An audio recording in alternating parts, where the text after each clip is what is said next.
is Marcus. I'm the compiler of a collection of theory books entitled 1001 Windmills of the collection of analysis of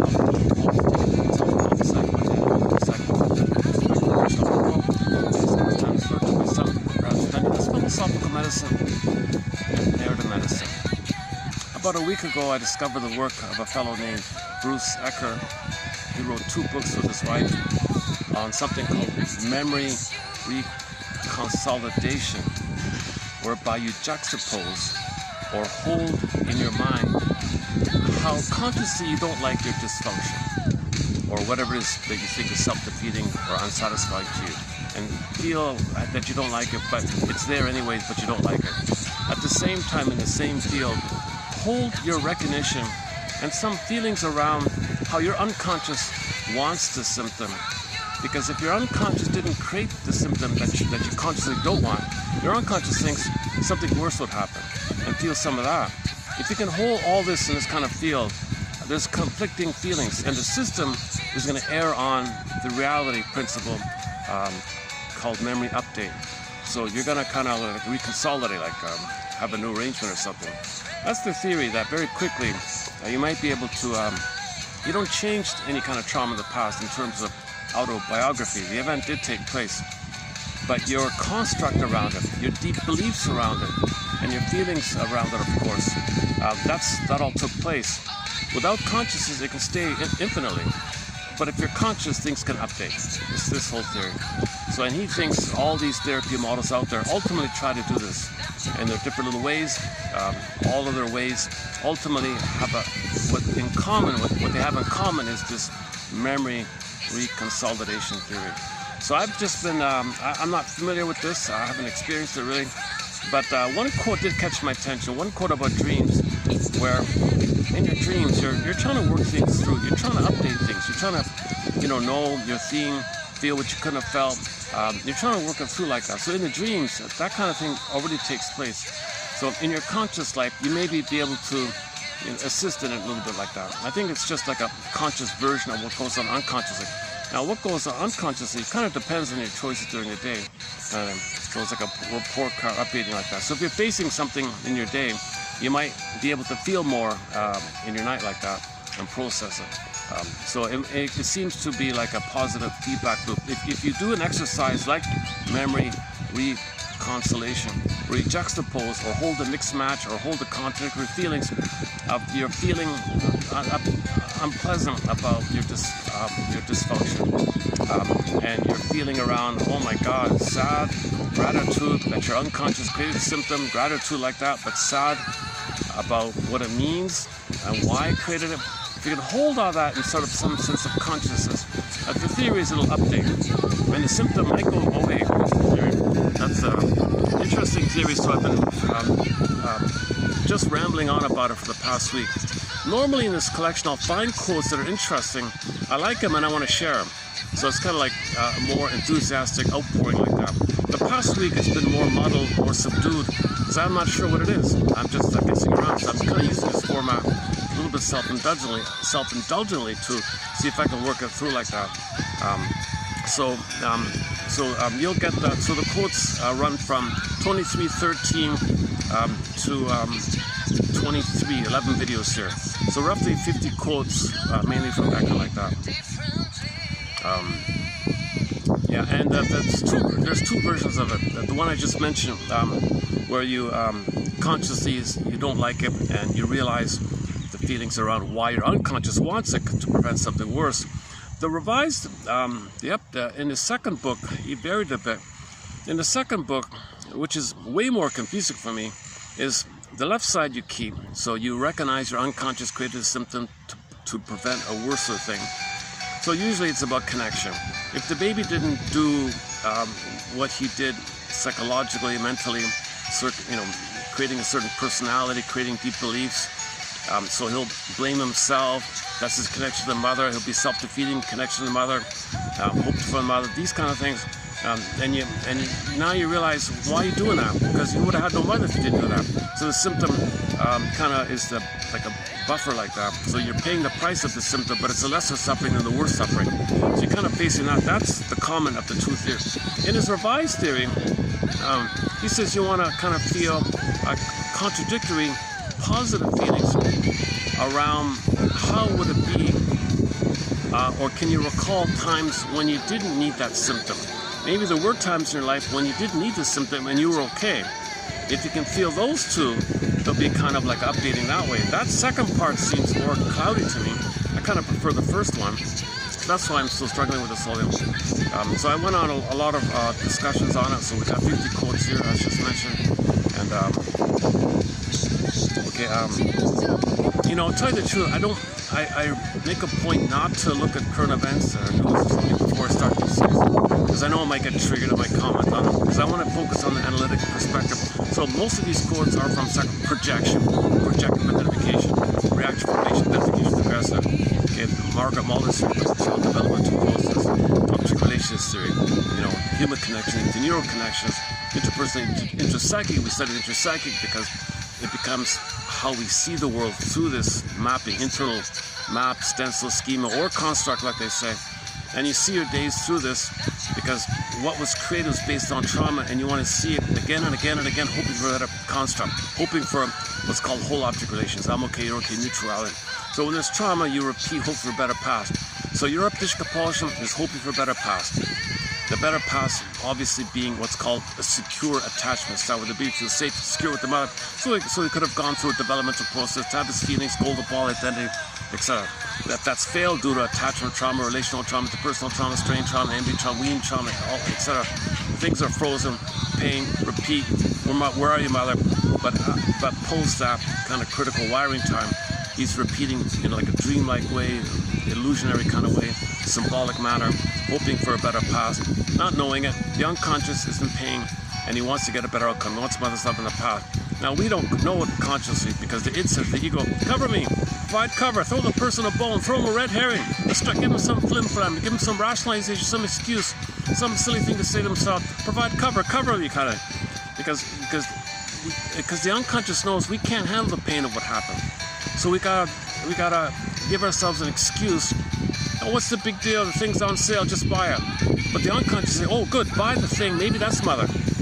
Oh, you know, oh, it's good to have a drink once in a while. Okay, so right, just brush it off, or what's the big deal? Just some little thing we say to ourselves.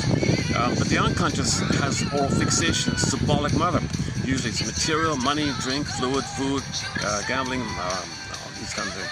And the attitude in this oral fixation is called either-or thinking, sarcasm, cynicism, all or nothing thinking, because the baby's struggling for the oneness of the breast. The baby wanted the oneness, the future, symbiosis of the breast. So it isn't like an all or nothing thing for the baby. When the baby's nursing and has the oneness of the mother, it is a paradise kind of thing. It is all. If mother's failing, a click, shame, and hell, metaphorically burning body feeling called shame. And his anger rebounds in, attacking himself. So this anger rebounding, so the baby cried for love, block, tension, fear, anger, mother doesn't get it because she's hoping for a better pass on her and not emotionally available for the baby. So the baby's anger turns in on himself. Now I got like a monster of the id, as discussed in recent videos. So you got an image inside attacking himself, but it's the cry for love, but it turned to anger, blocked, rebounded him. Now he's got something attacking him, blaming. It's his own anger, and oral rage, oral greed, demanding, come on, he's doing it to himself. So he's persecuting himself. Okay, by the way, the ancient traditional, like Mr. Freud or something, he says people who are kind of like paranoid, that inner critic, you put it on others, they're doing it to you. You're doing it to yourself, so it's within like that. So you gotta look within.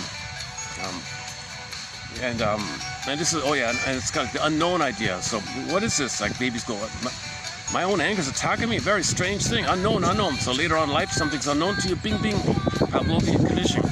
Okay, you trigger this thing inside your fantasy onto someone, and I think someone else is threatening to you. No, it's your own anger threatening to yourself. But again, your own anger threatening to yourself was originally reaching for mother. If the love line was straight to mother, baby straight up to the mother. Baby like down, the breast is up, it's straight up to the mother. Block turns in, goes back in on himself. Imagine an image, right? The baby's nursing, he's looking up, reaching up. Okay, look at the Kim Mitchell album called Oral Fixations. All the characters are looking up. The memories are there, the teeth were there, the woman's bountiful, and they were looking up. It was failed, so it rejected him. Then he went for symbolic. One guy was a boozer, one guy was a junk food eater, one guy was biting his nails, anxiety. and etc. Other things too, smoking. So and they all had the shakes because they were addicted to it. They didn't get it; they were shaking. They were pale and shaking because they were addicted to this thing. So you're still hoping to get mother stuff. But the image was pretty clear. They were looking up like that, and then so oral fix. And what causes all these oral fixations? Go to Shakira music album called Oral Fixation Volume Number 2. You see weaning trauma. Traditionally, the apple is the nipple.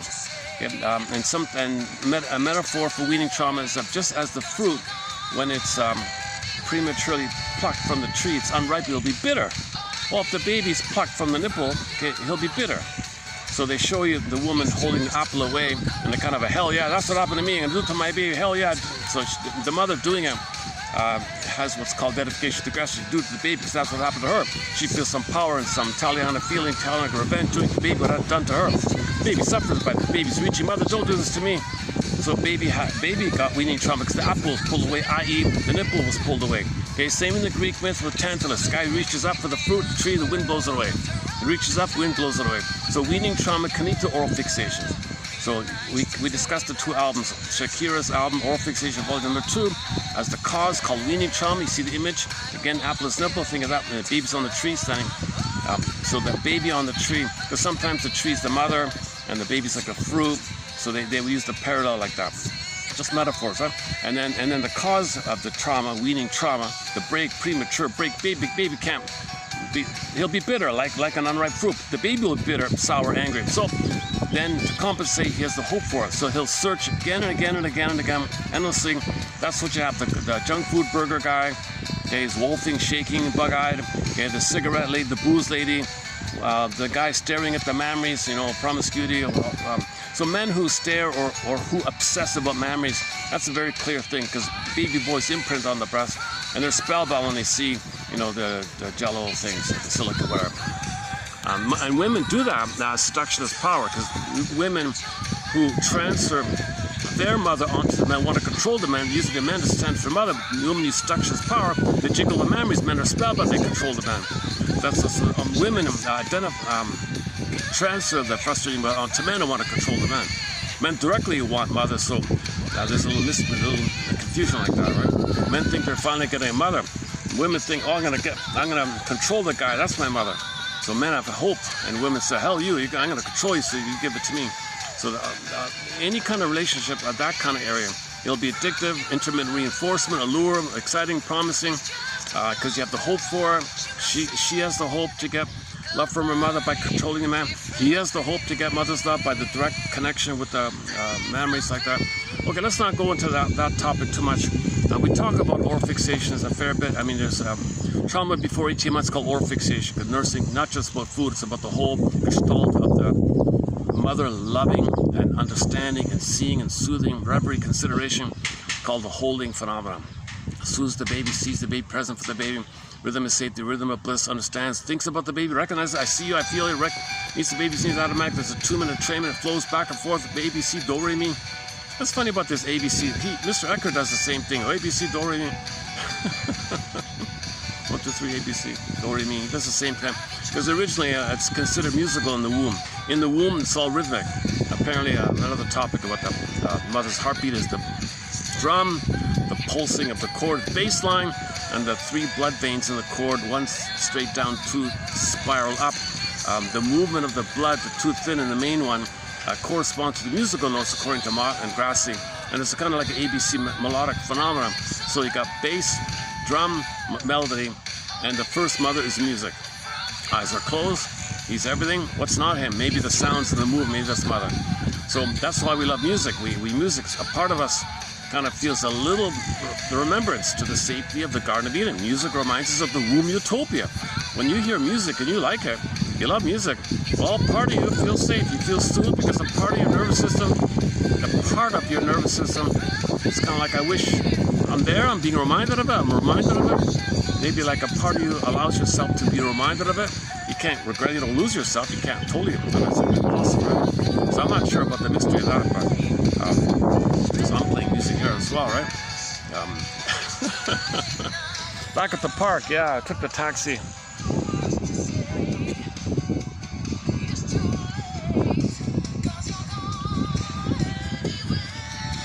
Yeah, I got a really late start here. This will be a shorter video. You know, okay, so normally we talk about repetition, compulsion, identification, aggressor, and you know, narcissism and BPD and the Iago, passive aggressive bully, like the over bully and the passive aggressive bully, or the sneak around. So you got against people, but passive aggressive sneak around, Iago. So that's Wayne Oates' one. So Karen Hornheim has the 3 moving towards, please are clear. Okay, if that's too pain, you withdraw, schizoid avoid, move away. That's block, the fear to the fight. That's aggressive people and aggressive baby says you can't be angry at me. Then the passive aggressive bully called Iago or the sneak around. So move towards, away, against, or the sneak around, Iagoism. So we talk a little bit about that. We talk a lot about symbolic acting out, the labyrinth, because you gotta face these someday fantasies. Someday, if I search for mother symbolically, it'll be real. Mother in the past, need to know. I'm in pain, I gotta get mother. Repetition, compulsion, no time in the unconscious feels pain, wanting a better outcome. All dysfunction, all oral fixations, all negative magic gestures. Okay, treating others the way your mother treated you because you identified with her and you're angry and you want to expose her and show her up. And you were loyal to her and you're on the same page with her, but you got to be like her, and if you act like her, maybe magically you'll get mother's love or something. Negative magic gesture, even positive magic gestures, repetition, compulsion, any kind of dysfunctional thing, any kind of rigid, stubborn, dysfunctional personality that's based on these painful constructs, these deep beliefs that you're no good, you're faulty, so you got to cloak it or something, or fixations. If your humor is dark and negative, that's a clue. If you got jungle mentality in life, my philosophy is nobody's okay. I'm not okay. They're not okay. Oh, by the way, if somebody, another thing, you know, the natural state of affairs is I'm okay, you're okay, normal development, whole object relations. But if there's trauma, and if anybody has an attitude other than, you know, we're wounded, we're crying for love, 3-dimensionality, third side of the coin, we're all same family, wounded, confused, and people develop constructs, people are crying for love. People see the world through their trauma. People overlay their constructs to the present because they're frozen there, hoping for a better past. Everybody's hoping for a better past. Everybody, we're home with trauma because we're a massive traumatized family. We're a traumatized family, basically. But we're clearly all same Earth family, human family, Heraclides, one family, one Earth, like that. But everyone has an unconscious which we see and distort the present. We distort what we see because we reject what we don't like about ourselves outwardly to avoid the pain of what's in. So that there's a misunderstanding that Heraclides like that. So there's a whole topic about this kind of area. So we talk about projection a fair bit. We've got a lot of good quotes on projection. You know, the camel and the Aesop and Confucius and those Greek, all those Greek philosopher guys mentioned recently. Some other ones, and you know, a very good one from Laughlin from the 60s about the mirror one, and so we talk a lot about projection. Projective identification is you coax people the roles so you can act out your repetition compulsion, create a new version of the past, hope for a better past. You coax people the roles to play symbolically the past to get a better outcome. Okay, that's the whole topic about projective identification. Okay, the Faustian deal is a key one, that's a major one. Okay, you know, when you at midlife, when you realize something's missing, i.e. your embodiment's frozen, and you're operating out of the stress response, fear and anger, so Disney film, Joe Santa zooped away, okay, so your embodiment kind of suspended or on hold, so to speak. So the symbol of the aliveness, the feeling real alive is called the feminine, so princess flies away, morphs into a bird, flies away, morphs into a fox and runs away, or locked in a tower like Rapunzel, or locked in a glass box like Snow White, or Earth opens up and this core gets pulled down, like a swoon, or so we're not feeling embodied. We don't feel our ontological self, our sense of self, our feeling self, our feeling real alive, our beingness, our authentic self. So that's what we live from there. We live from our identity, our core identity. So when this core gets pulled down, there's a chasm, swoon, numb, pin in a collar, emotional body goes flat, athemolexia. No feelings for yours, alexithymia, no words for your feelings. And so it's kind of like the trauma, like we live to the extent that we feel our embodiment called the feminine element, feminine principle, like that. So we want to get it back. We had it at birth, it got lost, we want to get it back. Oops.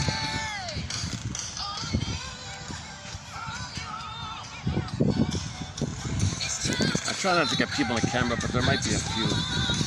Oh, hang on, hey. It's getting, the clouds are coming in, I can move up a bit.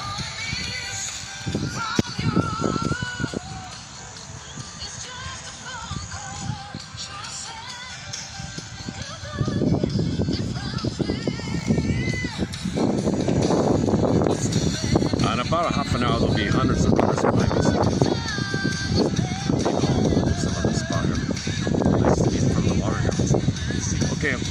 So what I'm trying to say is, it takes several hours to kind of do the introductory kind of basics, and sometimes in most videos I provide maybe an abbreviated 1 hour version of it. So we discuss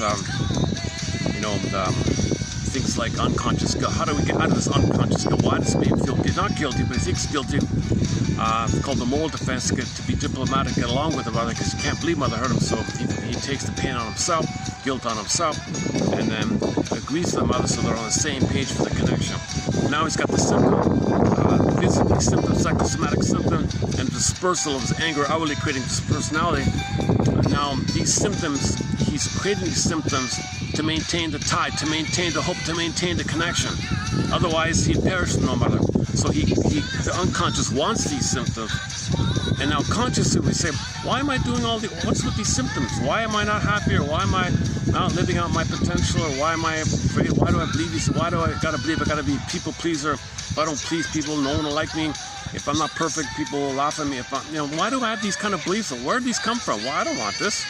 And while you created these constructs called emotional learnings. Ecker calls them emotional learnings, which create the constructs, and it's suspended in a state of timelessness, and it creates the symptoms from there. So can you air it up like that? So consciously, so that's called the memory reconciliation theory. Okay, but I'll tell you the truth. Just before starting this video, I was in the taxi. I heard a really obnoxious thing. I don't want to. I'm so disappointed. I'm so kind of sad. So whenever. So it's about the indigenous people. Somebody was saying something. I couldn't believe it, because I just finished talking about Joseph Campbell's lifelong work, that indigenous cultures, our cousins, right, we're all one family, they spent a lot of time in a quote-unquote simpler lifestyle, but they focused on the feeling area, and they had the heart chakras, and they were, emotionally speaking, in terms of feelings and loving and relating, they were very advanced. They were highly advanced, very cultivated and very advanced. People are brainwashed otherwise, because that's the silly phrase, primitive. Yes, their technology was primitive, but their emotionality and feeling and loving ability was very high level. And the invaders that came in, they were the primitive, crude, violent ones. And I just heard someone say, being proud that the settlers, cleared murdered the indigenous people. 70 million people murdered like that. Yeah, see, look at that. Look what I couldn't believe it. And the statues to these kind of guys, they worship these kind. I'm just aching, kind of a shock that people lack this ability to see that we're all one family. So I thought what I would do is, just for myself as well. I posted this a few years ago. A few years ago, I posted just a clip from Richard Boone from Have Will Travel. Now, after Have Will Travel, the actor Richard Boone, who played Paladin, where do you roam? I tried to play that theme song, copyright, I can't play it. Great show, right? A good, I don't know, maybe 20% were really good episodes. 80% were, oh my God, it was not too great, but 20% of the episodes were kind of really good. But intermittent reinforcement, you like 20%, you're kind of hooked on the show, right? If some shows you like, you get hooked in for the whole thing, right? Something we'll mention later on here, actually. Anyways, many people don't know this, but Richard Boone, before he passed away, did a sequel, a kind of sequel, a show called Heck Ramsey, and it was like an hour and a half episodes, like mini films or something, like 8 or 9 mini films called Heck Ramsey. He played like a wise, sort of elderly detective kind of guy using forensics. He was into forensics, and he was asked to mentor and coach some young bratty kid who maybe had a promising future or something. But he's the byproduct of his brainwashing and all that. So he's a little ignorant, a little naive, a little very green like that. So here's a scene where Heck Ramsey balls out this arrogant little guy. He just doesn't know. I mean, he learns in the end, but he does learn in the end, I think. So, hang on a sec, do I have here? Okay, so I'm going to play from Heck Ramsey. I think it's season 2, is it? The episode's entitled the green feather mystery. Okay, the green, 1972. Now, okay, is it showing up here? 1972. If you don't see it too well here, yeah, it's a black and white. It's a greeny kind of. There's no DVD. Now, luckily, there's some copies on YouTube. Okay, Heck Ramsey, 1972. Season 1. Season 1. It says here episode 3 or 5, whatever that means. Anyways, just look up the green feather mystery. It's kind of focused on indigenous people. It's an episode about indigenous people, about the settlers murdering the indigenous people. So the settlers came in and they murdered all these people, and they were paid. To do it. And you see the negative attitudes and the tricks behind it and how they set it up. And this episode kind of touched on some of those themes. And here you have the new detective, this young guy,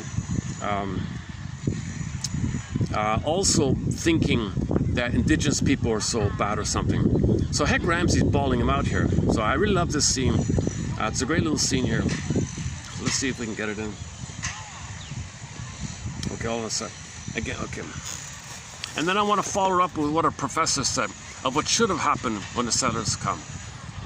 So somebody asked the professor, so instead of murdering the indigenous people, what should we have done? Learn from them. Don't you want to evolve and learn? They had a very advanced, emotional, cultivated civilization. A very sophisticated song, dance, and ritual that keep you in your feelings, keep you feeling real and alive. You could have learned from that. You could love, you could feel yourself, you could feel alive, the chakras in your body, the warmth, your heart chakra, yum. You could feel the people came in, were very revved up and aggressive, and scared and panicked or something, very traumatized. Maybe should I move? Okay, I guess I'm gonna get I try my best not to. Now, keep saying that. Okay, let's play the clip here. I do sometimes feel a little emotional when I see these kind of extremely. Okay, so when someone makes a very bigoted, racist comment, like a very hateful kind of thing, unknowingly, okay, that's code, that's displacement, that they're crying for love from other. Prejudice means the person with the prejudice attitude, what he's really saying in code, if you unpack it, layer back, okay, he's coming from the timelessness when he cried for mother's love. It wasn't meant he was angry. So he was enraged at his mother, said all these awful things about his mother, but can't do it because he can't believe it. So he displaced it onto others, okay, and that's the kind of thing he's doing. So usually you find safe targets, so to speak. These people are kind of safe, loving, trusting people, very safe. So they get all the blame like that. They're very like that. So here's a scene where I don't quite remember the exact details of it, but Heck Ramsey and the young new student sheriff or something, they arrive at a scene, and there was several people who were murdered by the settlers killing people to take the land and all that. And the kid is confused about it, and he sees one guy scalped or something, and he just he's ignorant. He doesn't know. He assumes the indicted people did it. No.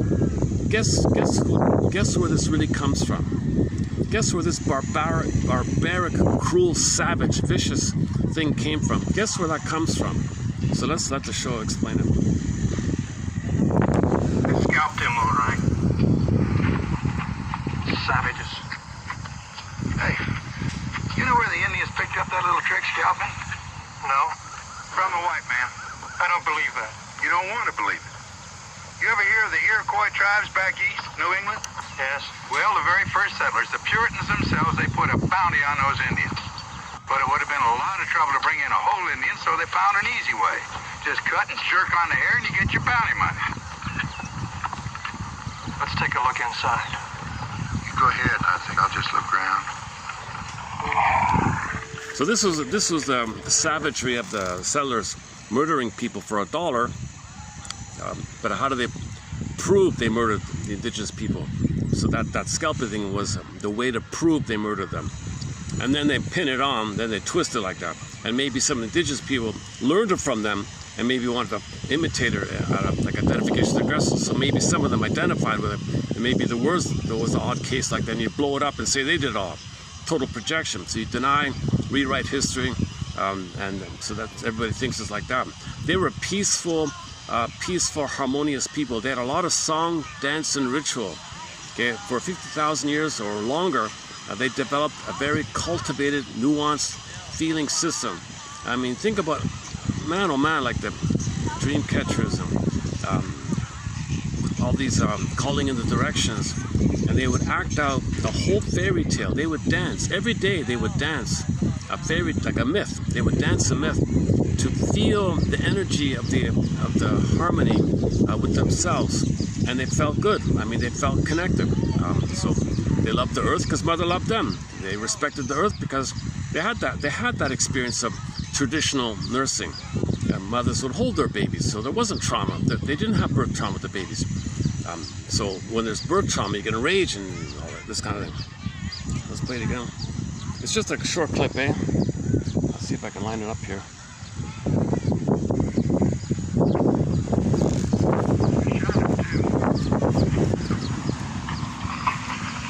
There's another arrow. Another gunshot wound.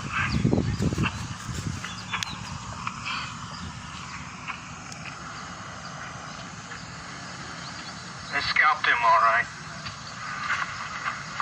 Savages. Hey, you know where the Indians picked up that little trick scalping? No. From the white man. I don't believe that. You don't want to believe it. You ever hear of the Iroquois tribes back east, New England? Yes. Well, the very first settlers, the Puritans themselves, they put a bounty on those Indians. But it would have been a lot of trouble to bring in a whole Indian, so they found an easy way. Just cut and jerk on the hair and you get your bounty money. Let's take a look inside. You go ahead, I think I'll just look around. He's always, Heck Ramsey always had to school him, and so it was kind of he was a narcissistic, annoying little young kind of upstart or something. So he was trying to be a mentor for him and fatherly figure like that.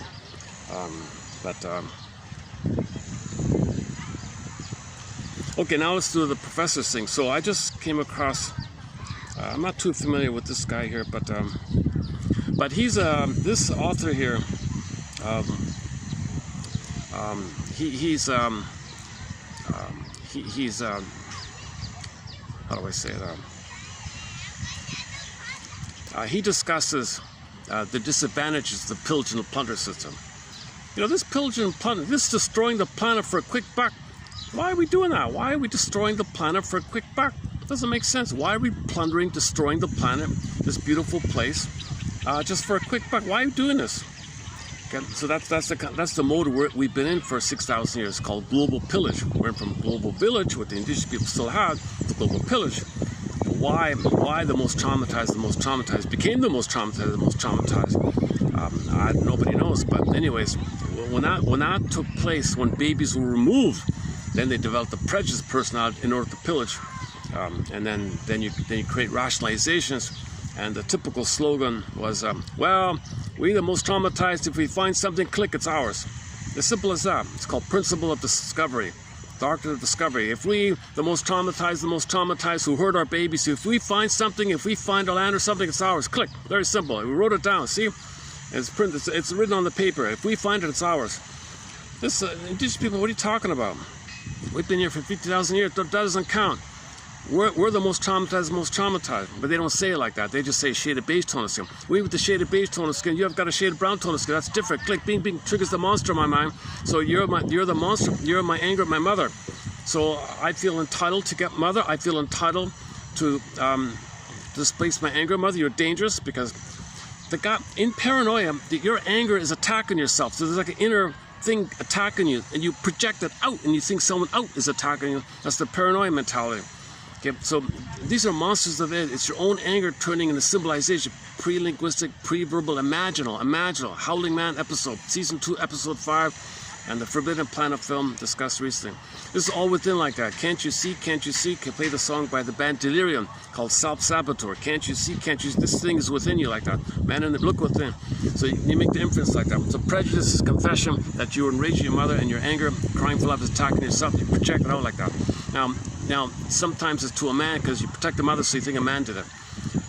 But it's really your anger at the mother. So the most traumatized, so there's some confusion around when did this begin. Whatever, Star Trek says 6,000 years, other people say 8, other people say 10, whatever it is. We mismanaged ourselves with the discoveries. Got a flood of serotonin, give me more, suffer the babies, so they're used to plunder. So they felt plundered, identification, aggressive plunder. So you do outwardly what was done to them. They felt part of the other part. They feel dead together as death. They felt mother robbed them. They robbed their inner home. They robbed outwardly like that. We've been in this kind of mode called plundering and pillaging for the past 6,000 years. I'm not trying to blame any specific kind of thing. It's been going on like that. So this is a pretty clear example. But that's the Heck Ramsey episode there. So people came over, they found like, oh, plunder, take it, it's ours. Principal discovery, we the most traumatized, i.e. shaded base on the skin. It belongs to those with the shaded base. And it's still going on. Play the song Stolen Land by Bruce Coburn, the live one with the hand drum. Okay, his other song called Call It Fill in the Blank. Okay, and you can see the statues with the slogans. We with the shaded base tone of skin, if we find something that belongs to us, click automatic. This is a simple infantile thing where babies are entitled to be nursed and held properly. They're frozen, traumatized, removed, suffer the chill, they call it. Then he has that mentality as code for that wasn't happening. Unconscious, timeless, you always think that to refer to that time because no time. Just putting words, you just have out of vocabulary for the baby in a pre-verbal time. Now you have a verbal time, but it's for the pre-verbal unmet need. Pre-verbal unmet need. Now with vocabulary, you take a traumatized baby in an adult body, or a criminal, like or criminodic like that. There's even a proverb to that effect. So this professor here, he's trying to articulate calmly. He's a researcher. Looks like he's a real bookworm. He's got millions of books all over the place. He wrote a lot of books himself. I've never read them, but he looks like a very serious, diligent, scholarly person. And he says an interesting thing. He says that really the healthy thing for the planet, the ecology, is help each other, and then you're all friends, kind of thing. But the most traumatized, no. If I help them, they'll do to me what I want to do to them. They're projecting. Indigenous people say, no, we don't want to do what you do to us. You always think like yourself. You think everybody's like, no, we're not. We nurse our baby, so we don't have that. You hurt your baby, so you think like that. And the manuals over there say, yes, schedule, remove the baby, separate the cord, put them on a torture board even. Okay, on the torture board topic, I'm going to leave that to Ronald Goldman on YouTube. Ronald Goldman on the circumcision trauma called the hidden trauma. That's a very severe bond-breaking thing. You're going to break the bond, definitely, with such a barbaric, cruel, savage thing. That shouldn't be done for little babies like that. Okay, if they're teenagers, 14, boy to man, that's different. I'm not talking about that. We're talking about doing it to vulnerable little babies, being separated from mother, cord removed, separated, hormones can't bond. Oh, then they're bleeding for 20 minutes. The mother dies, her instinct doesn't protect the baby. My God, I just saw a kitten have more maternal instinct for her buddy, the dog, protecting the sacrifice sheep. There's a clip I just saw it. Oh, should I dig it up? Oh, okay, never. Okay, you'll see. Look up cat saves dog from coyote. So there's a little baby, there's a little cute little dog in the guy's backyard. He lives in the countryside. And 2 coyotes were charging, and they started to bite.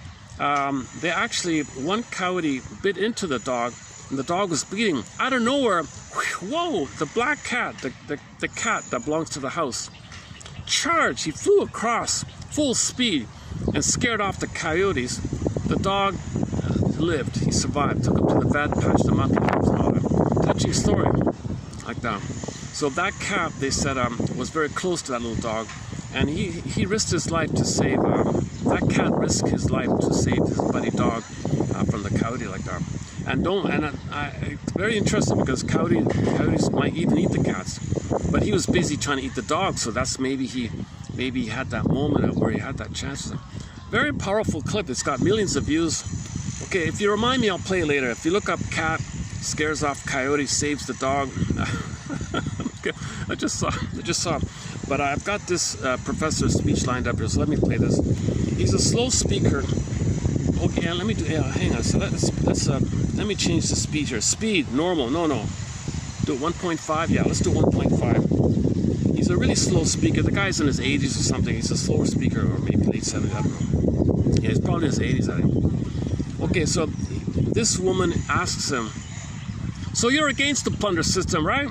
So what about the indigenous people? When we came over and the settlers murdered all the millions of these people, indigenous people lived here peacefully, harmless, what should we have done? They were there, right? What should we have done? He said, oh my God, it's in human nature to evolve, to grow, to heal. They already had spiritual, psychological feeling, wisdom, and knowledge. A lot of holistic wisdom and knowledge. They could teach you how to act out a song, dance, and ritual, and you'd feel. You know, they could help you to feel. They could help you to be more human, like with more feeling, more human. I feel that for Anne. They're not feeling. They're just when the trauma, the brain is fear and anger at the console, just survival mentality. That's a jungle survival mentality. There's no like feeling of the hum of the embodiment feeling. They could have helped you with the feeling of the embodiment. We live to the extent that we feel. They could have taught you how to feel. So yes, you got to learn a language. You got to be patient or something. You could have learned from it. Instead, what do? Oh, okay. Somebody said, "Here's $1. Give me a." You saw the clip about the murder. So these people were murdered, and that episode shows you that the trickery about the murdering indigenous people. That's unbelievable. So this lady here says to the professor, "So what should we have done with the indigenous people here?" And here's his reply. Okay, bear with it. He's an 80-year-old guy or something. He's probably shadow banned. This clip only has 1,000 views. Okay, so let's play it here. Okay, I think it's worth playing it. Yeah, let's play it. Okay. Yeah, thank you very much, Anton. Super interesting, very, very informative. I've learned a lot from your presentation. I really appreciate it. First, I want to just allude to what you were saying about Vienna. Thank you for mentioning that. I lived in Vienna in the 70s and 80s, and my very first landlady drove a Skoda automobile. But also, in addition to the industrial developments and the sublime music, we must remember also that Joseph II in the early 19th century made a lot of social advancements in the betterment and uplift of the poor people. So a lot positive was going on there, in addition to the crazy stuff. But my question actually refers to a topic you mentioned just a few minutes ago, and that is how, if at all, did the U.S. nationalists, as you described them, that is the anti-imperialists of the late 19th century, envision cohabiting the North American continent on a mutually beneficial and respectful basis with the indigenous people of the region, the American Indians, and without, destroying their cultural heritage? Could you elaborate a little more on that, please? I think that I would approach this two different ways. You'd have to look for the best leader. I think of President Grant. Here's a man who was president at a time when the enemy financiers are coming in to take over the finances of the country. They induced a depression. He's under terrible. There's covert warfare against the United States within the South. The Ku Klux Klan is a covert extension of Anglo-American, underground from the British, going way back, this Masonic stuff and so forth. So he's trying to promote a peaceful relationship with the indigenous people in the American West in particular.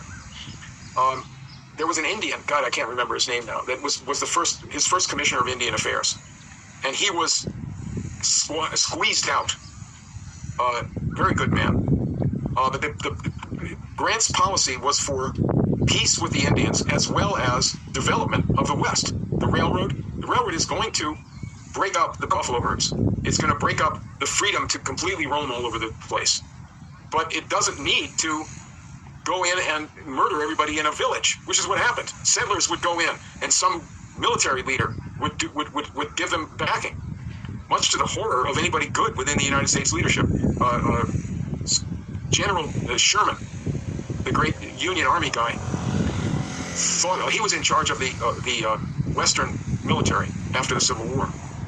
And he described the settlers who would carry out these massacres against the Indians. And also they would be afraid of the Indians who were fighting back against this and so forth.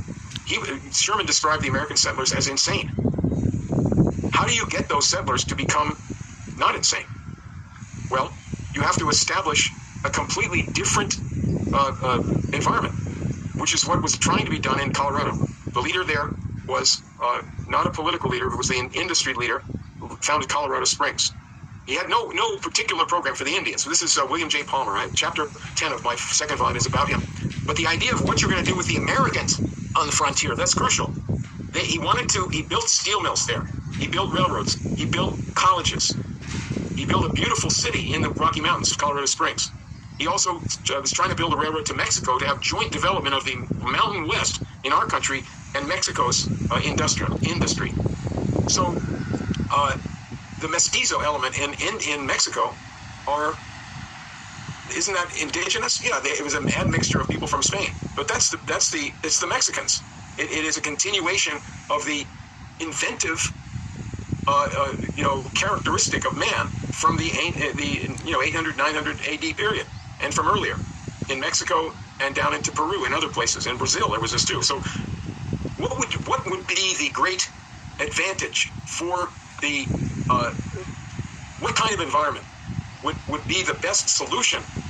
Should have happened and still needs to happen to have indigenous people and the European origin people or other origin now, they're people who are coming from Asia and so forth, but the indigenous people or their descendants, what's the best solution? In my view, it involves the progress of science and industry and farming and science centers. Really the highest technology now, space program, fusion power, 400-mile-an-hour trains, science centers, to enhance the thinking and its wages and the life and the family life of the people who make up the bulk of the population. And then to also, which gives you job opportunities for the indigenous people. They've got to have jobs. What's their culture? Well, you don't have to wipe out somebody's religion. You don't have to wipe out their language. You do owe it to every human being who's part of a culture, part of a heritage, to look for the genius of advancement in their own culture. And I'm not just talking about, somebody looking at some trivial aspect. The people in Peru and elsewhere in Mexico invented corn. They invented different things. There were cities built. There was astronomy. The people in these cultures at some point were connected to people on other continents. There were people from the southern areas in southern Mexico who went up to Michigan, probably interacted with the people, with mining, with copper mining and so forth. What I'm saying is, don't simply say that the indigenous people, the Indians, have a culture that's non-industrial, and then the white people have an industrial culture, and that's the divide between them. That's stupid.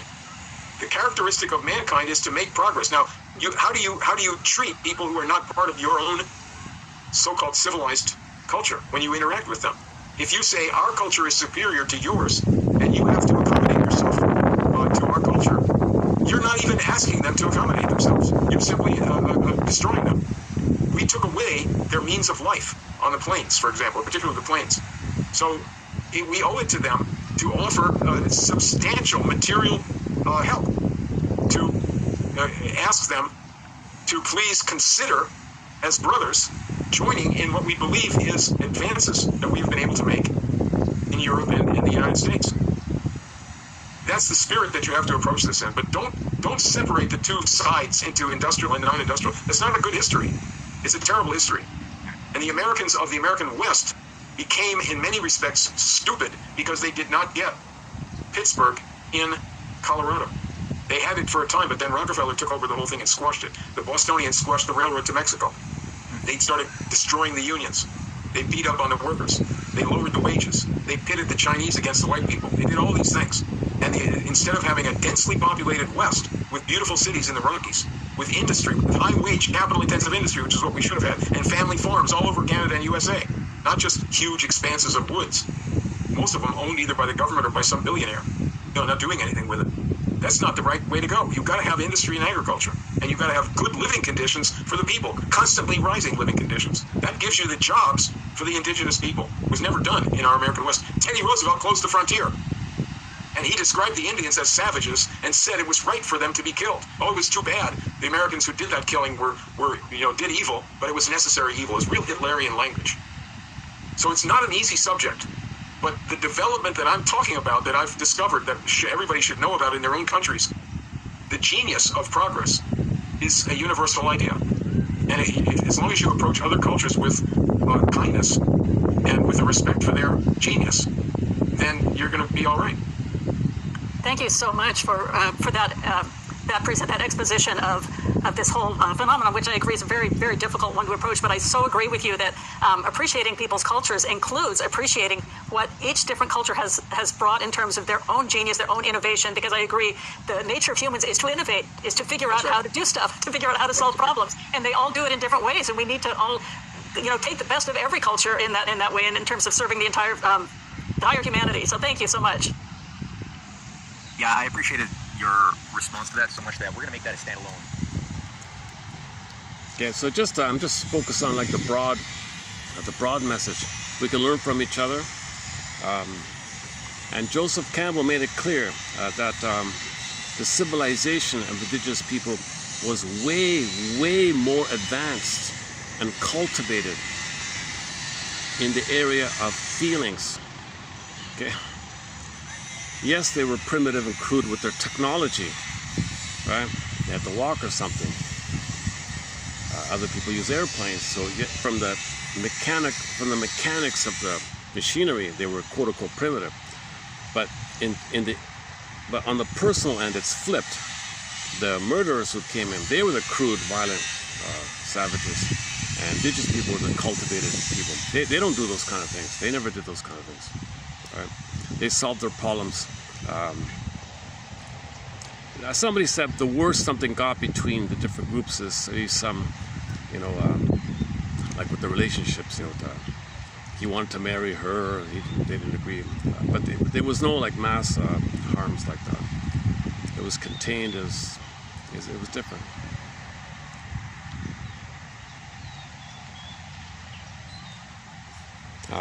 So his overarching message, if I understand it correctly, just focus on if everyone helps everyone and economics are better, and you helped him and he helped you, aren't you friends?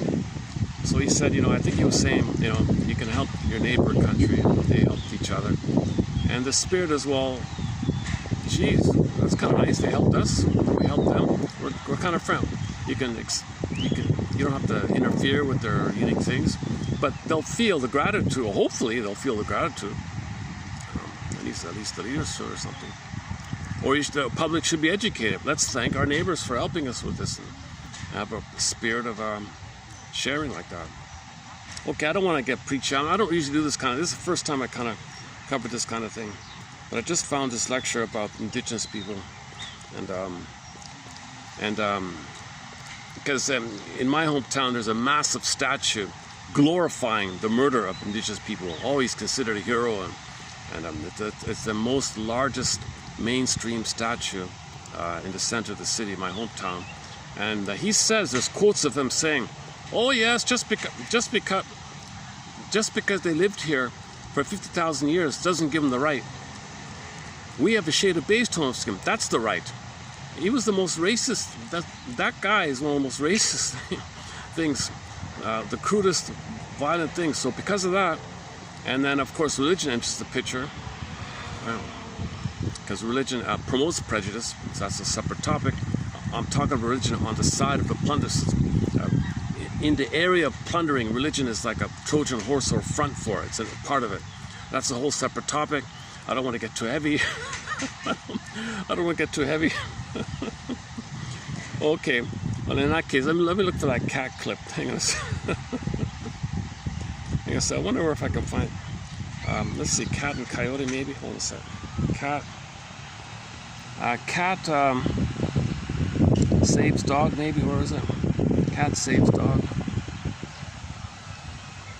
Oh, from cat. Oh, here it is. Here. 2 years ago. Yeah. It's going to be hard to see. It was done at night. Let's give it a try. It's in the local news there in Oklahoma. Family cat saves dog from coyotes. The headline. It's a story you don't hear every day. A dog is alive and wagging its tail thanks to the family cat who scared off 2 attacking coyotes. News 4's Caitlin Ogle shows us the video. This is little Oakley. She recently got her stitches out and she's back to her normal self. But she's alive, all thanks to her sister, Binks. It was kind of inspired by it, quite frankly. Oakley is a white dog. Binks, a black cat. They're polar opposites, but they're family. This wooded backyard is Binks's domain. She was a neighborhood cat, just showed up when she was about 2 months old. November 30th, while the family's 2 other big dogs were also outside, out of camera view, Lane Dyer says he let the 6-year-old have an ease out to go to the bathroom. Out of nowhere was attacked by a coyote. Then another coyote appears. But see that to the left? Well, that's Binks, saying not in her backyard. Jumped down and scared him off is the craziest thing ever.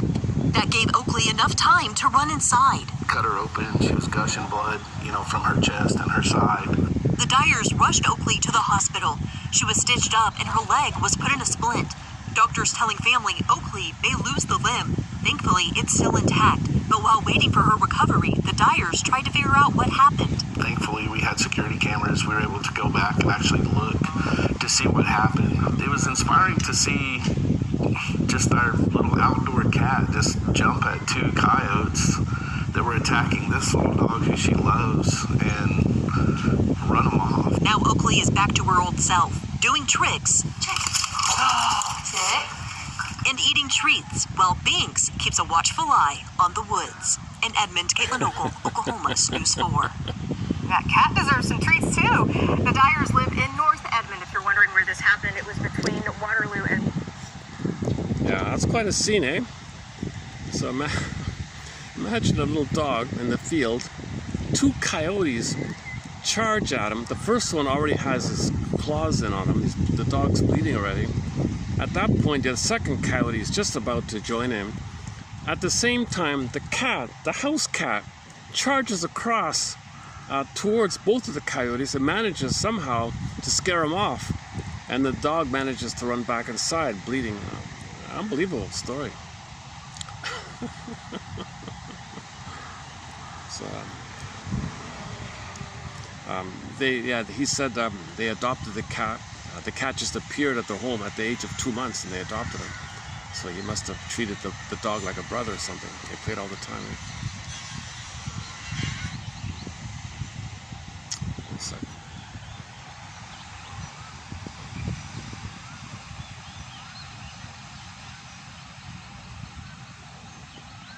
Should we play that Heck Ramsey clip one more time?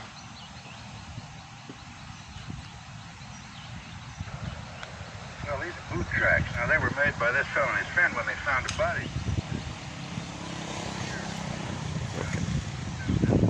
Blanket last night. People made those tracks. Did the morning found. Well, drag out their tracks. See if the market. Look at that. It was Indians, all right. We shot him, too. See, he's convinced the Indians did it. Native people did it. Another gunshot wound.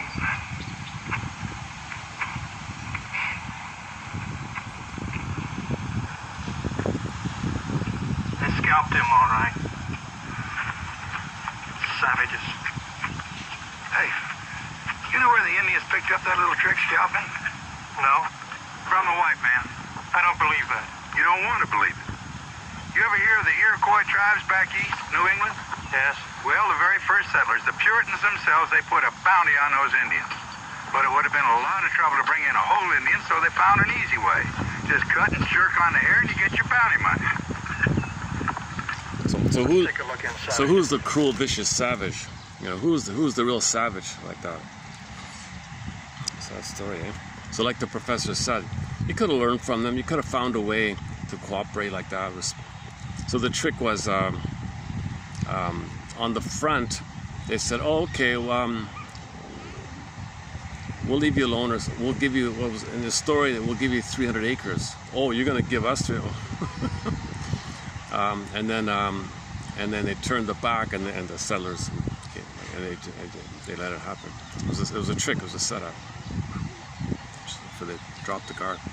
That's the saddest story, eh? Okay, my goodness.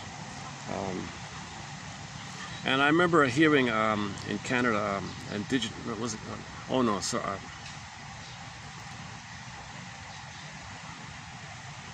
I forgot. I saw one indigenous person actually speak to one of the heads of the plunder system, could you please get rid of this phrase of yours that because you have a shaded beige tone of skin, you have the right to everything? Oh my God, we can't do that. But we're human beings. No, but it's written down here. We're human beings. You don't understand, it's written on the paper. That was written down 1,000 years ago or something. We can't take that away. It's so crude, like so cold.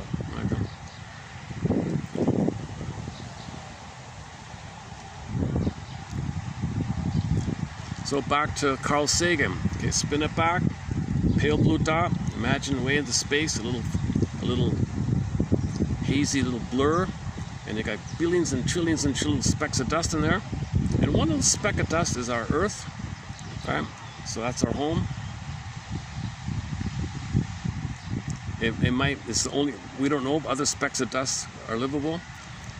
One documentary is called What If This Speck of Dust Were Unique, in the sense that it's just the right spot from our sun. Not too close, so that means not too hot. Not too far, it means not too cold. Just that right spot for all the chemistry to take place, ultimately for there to be water and bacteria, and the microbes in the muck. And then the cells. Cells got lonely, somebody joked. They multiplied billions and billions of years upon the trillions of the life forms and all the diversity. And one hominid grew the cortex. One hominid grew the cortex. That was us. We got confused, became a traumatized version of ourselves, but it's built in that we can heal. It's built in that if we're wounded, we can heal. If we accidentally hurt ourselves, we have the capacity to heal ourselves. So enter all the philosophers, all these quotes we have here, all the authors here, the thousands upon thousands of analytic therapy models fishing around, because you feel it. There's an attempt to heal like that. And so the latest theory on healing is this one by Mr. Ecker here. Oh, I have the quote here in the collection. Yeah. So that quote I read, if you have the collection, it's in there. Hey, so Heck Ramsey's saying, after he said that cruel thing, they're such savages. Hey, you know where the Indians picked up that little trick scalping? No, from the white man. I don't believe that. You don't want to believe it. Ever hear of the Iroquois tribes back? You ever hear of the Iroquois tribes back east, New England? Yeah. Well, the very first settlers, the Puritans, like he's like a Puritan himself, this guy. The Puritans themselves, they put a bounty on those Indians. But it would have been a lot of trouble to bring back a whole Indian, so they found an easy way, just, and there's your bounty. Oh, awful, awful sentence. On a lighter side, Heck Ramsey, in another episode, fell in love with a girl.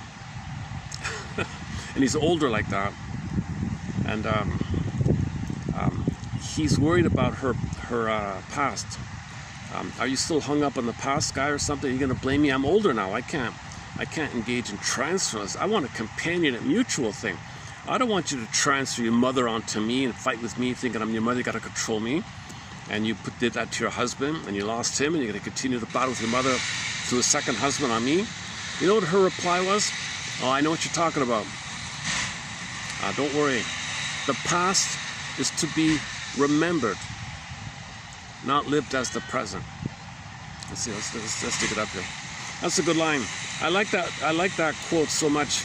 I made it the 1001 quote here.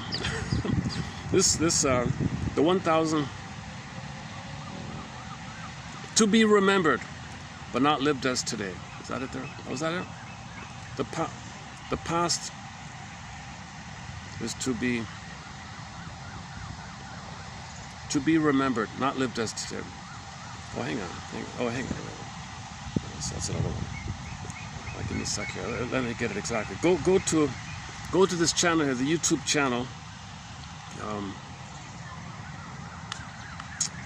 me a sec.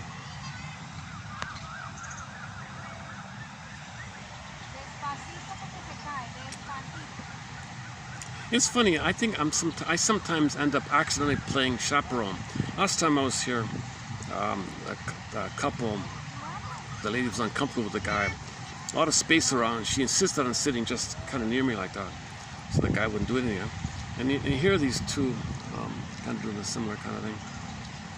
They feel safe with the old teacher here. Oh, let's sit near the old teacher. I'm playing Okay. So I decided just to stay put then. Okay, search. Go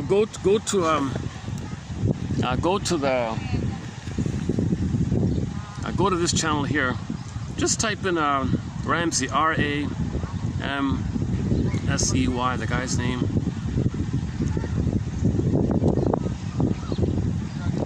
Yeah, there it is there. Yeah. 1001. 1001. Windmills of the Mind is born. So our 1001st quote was this one here. Let me take it up here.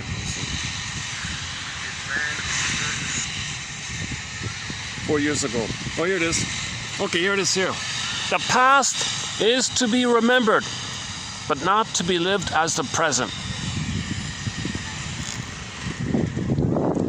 Also from the Heck Ramsey Show. So we have 2 quotes from the Heck Ramsey Show.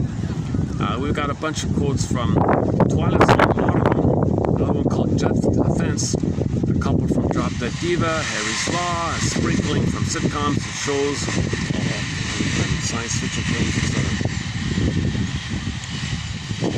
How are we doing here? Let's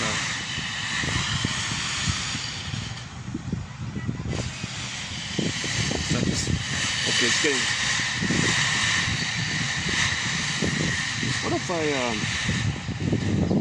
What if I just moved up? That way I can get more privacy. Let me move up. Can I go there? Yeah, let's go over there.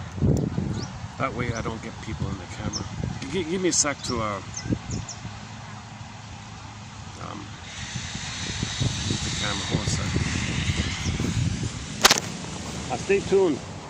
We're gonna post some more quotes here. Hang in there.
Okay, another unusual video today. I don't cover current events. I really like 0.00% of the quotes are like that. Just on a rare occasion. The only time we do kind of cover it is on the topic of the 55 symptoms of Homo traumicus, as above, so below. Because to understand the below, we create it outwardly as a reflection of the inner. The outer sociological things we're doing outer is a reflection of our psychic structure. We don't see it. We make the inference of its existence by what we're doing. So if we're plundering out there, that means mother plundered us and we became her. As a coping strategy to not feel the pain to have a mother, got to be like her. So we repeat, planet becomes us. Mother plundered us, we become her. Planet becomes us, we plunder the planet. Do the fusion, flip-flop. Okay, you're angry at the mother, you displace on the planet. So you shame the planet, plunder the planet, and hate the planet because you hate your mother. So that's why Krista Wilson says this slogan, "Love your mother," doesn't work with the colonizers because they hate their mothers, so they hate the planet. We're destroying the planet out of hate for the mother. Well, why do babies hate the mother? Well, it's mainly a misunderstanding. Mothers are impaired because they didn't get the love they needed to have an identity to be able to love. It's not like it was malicious. They just didn't have the capacity. So in the understanding and healing forgiveness journey, you recognize she was impaired. She couldn't do it. She was hoping for a better past. Okay, played Bruce Springsteen on YouTube Toronto, Independence Day, the intro clip. Parents had hopes and dreams, didn't pan out. See your parents as people, wounded people. So you got to get to that kind of place where you see them as people, wounded, like that. And now, thanks to this theory, maybe it is possible to relatively easily update your memories. Oh, hang on, here we go. Okay, let's continue here. Memory reconsolidation. The science of belief updating. The way one person puts it. No longer can we maintain the idea that a person is a simple victim of circumstances struck down by neurosis. If they are the victim of anything, it is their theory, their constructs. So we create these constructs. We're not responsible for the trauma, but let's just be mindful that we created a response. Okay, so that's great. We survived. Now it's up to us to update it. That's what we're a victim of, not updating. We're a victim of not updating these constructs. We needed the construct or the beliefs to deal with that. We needed those symptoms as well to deal with that. It's up to us to update it. That's what he means by memory reconsolidation or memory updating or the science of belief updating. Okay, and that's the main message of the Twilight Zone. Up late, I think, no, another one. What's it called again? One life furnished in early emotional poverty. One life furnished in early emotional poverty. Great episode. Go to the closing narration. I've discussed it numerous times. That's a great closing narration about things being bittersweet. It's a time travel. Visit your childhood, see everything. You decided things. Can you appreciate that secret? That means you're the captain of your soul, your faith. If you can grasp that idea, you can be free with the updating of the useless burden. Dead cargo from the Twilight Zone. Twilight Zone means unconscious. Dead cargo from the unconscious. So you don't need to live in the past. Like Heck Ramsey quote, the past to be remembered, autobiographical memory, not lived as the present. Okay, memory reconsolidation. Unfortunate term, but it looks like we're stuck with it for now. This has been around for 20 years, 25 years or something. It's new to me, thanks to Mr. Ecker here. Memory reconsolidation, the science of belief updating. The integration, okay, so this means the integration of updating information. The integration of updating. So you want to update stuff. You want to be aware now. You have life experience. Update. Come on, update up. I can click your update. You don't need the symptom. When a memory is retrieved, it enters a temporarily unstable plastic state that allows for modification before being restabilized. This process, reconsolidation, is how the brain updates beliefs and memories. It requires reactivation of the old pattern, meaningful new input, and biological processes including protein synthesis. This is the scientific basis of why trauma-installed beliefs do not update through rational argument alone. You can't talk your way out of that trauma. It's got to be a protein, something inside has to happen. But can update through corrective emotional and somatic experience over time. The brain is not stuck. It is operating within biological constraints that require specific conditions to change. Okay, that's it. Okay, so that's just one person's short summary. Okay, so once again, 23:13 to 23, and this one is 24, a little add-on. Actually, we could include 24 here as well. So let's continue with this author here. Okay, this lady who wrote this this next part.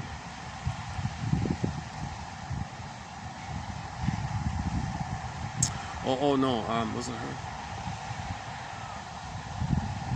Yeah, okay. This is a lady who's not a therapist or something, but she tells her story about being married to a bully for 33 years. And she reports on his abusive tactics, the trauma bonding, the Stockholm syndrome. He was gaslighting her, narcissistic abuse, bully abuse, like that. Finally, she broke free, but he was aggressive. Okay, on that topic, go to the Twilight Zone episode about the Doberman Pinscher. The woman was being abused by a guy. Yeah, that's an interesting one. That brought tears to my. I had tears when I discussed that episode for the first time. There's an episode in the Twilight Zone about domestic, called House of Terror or something like that. This poor woman is a codependent, pleaser, caretaker, really, trying to help. She always feels guilty. She's always wrong. It's always her fault. She's like a child like that. She marries this violent and aggressive bully character who hits her all the time. The poor woman's black and blue. Everyone tells her leave. She can't. She's stuck in a trauma bond. No one knows how to help her. It turns out that when she was a child, her and her sister had a Doberman Pinscher as a child.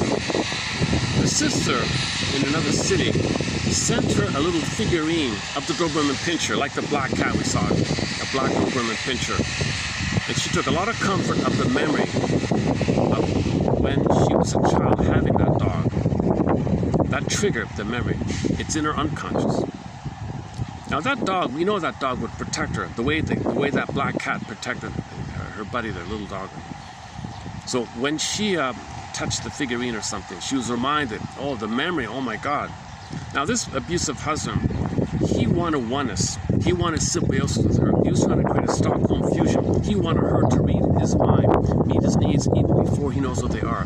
He was a baby, wanting the woman to be a breast, to serve him, comfort him, meet his needs. He doesn't have to speak it because babies are pre-verbal. He's pre-verbal. I want you to read my mind, meet my needs. So he's trying to hurt her to create the Stockholm trauma bond. So as he's hitting her, okay, Jesus Christ, the chemistry kicks in, and he's trying to create the fusion. So in this horrifying, it's a horror episode. To me, it's really a horror episode, actually. It's one of the scariest episodes, saddest episodes. Anyways, when he manages to, at moments, create this fusion, because he wants oneness with the woman, because the man as a baby didn't get oneness with the breast. He's trying to recreate, he still has the hope for it. When there's trauma, we have the unconscious hope for the fulfillment of old unfulfilled needs. It's neurotic, because you're not in the nursery. He thinks he's still in the nursery. He's entitled. He's a baby king and a goddess. She's got to get the breast. Come on, woman, be the breast. Read my mind, meet my needs. You don't have needs. You're a thing. I control you. He dominates her, controls her, abuses, does all these violent things. And she's terrified of this guy. She's like shaking or something. She's afraid to leave. That's what he wants. So anyways, when she got the figurine in the mail, okay, when he hit her or something, the psyche's fused. That's what he wants. He wants fusion. When the fusion took place, the dog in her unconscious went into his unconscious. Aha. The dog in her, the Doberman Pinscher, in her memory, went into his unconscious memory. Now that dog, okay, was very enraged at what this man is doing to her. So that dog wants to attack him. Now he can't hold him. Okay, so it's projected. This man has a psychotic break, sees the dog in front of him, charging at him. It's not real, right? But he sees it. It's a psychotic break. It's in your unconscious, it comes out. Okay, just typically when something's too much, you see it like projection. He projects it up, but it's just too intense, it's like up. So he sees the dog, okay, his wife's childhood pet, charging at him. Now he doesn't know what's going on here. He's terrified. It works for a while. He finally figures it out. It's some kind of hallucination or delusion. He shoots the dog. He hits a can. It's not there. But the dog is still charging. This gives the woman a bit of a breather. Like the clip we played earlier when the dog ran back in the house. This gives the woman a breather. She goes to the truck and has encouragement. The dog's protecting me. I have a breather. I can break free now. He charges at her and says he's going to go after her. At that moment, the dog charges, and even though he knows it's not real, he's so terrified by the viciousness of the Doberman Pinscher attacking him, he backs off, and she's free. The dog saved her. Her childhood dog saved her. Very, very good episode, actually. It's a very sad emotional episode. That's the most emotional episode. I haven't talked about it in years. Yeah.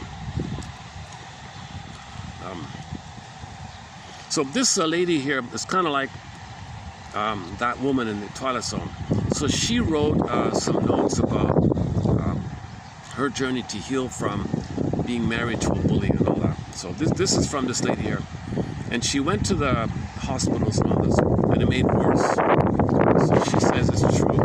There is such a thing as institutional iatrogenesis, harm caused by a medical institution through its own actions, inactions, and systemic failures.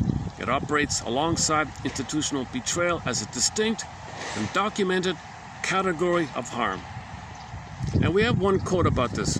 So the act of seeing the doctor or something, because of the way it's set up, and waiting in line, and maybe you got a rude nurse or something, or a bad mood this, or a lot of paperwork. Maybe you're very stressed out by this, and the stress from this hurts you. That's what he means. So a lot of people are hurt in an attempt to get healed, you know. So how do you measure this kind of thing?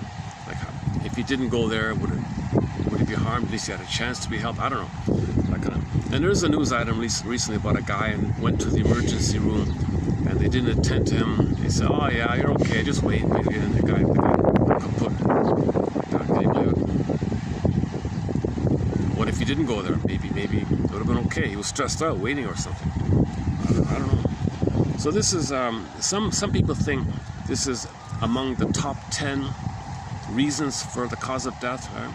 Like you got the main ones, and then somewhere in the top, I don't know, top 10 somewhere, is this issue called doctor-induced or institutional-induced by their systems and procedures and systemic things, the paperwork. That whole process can be harmful like that.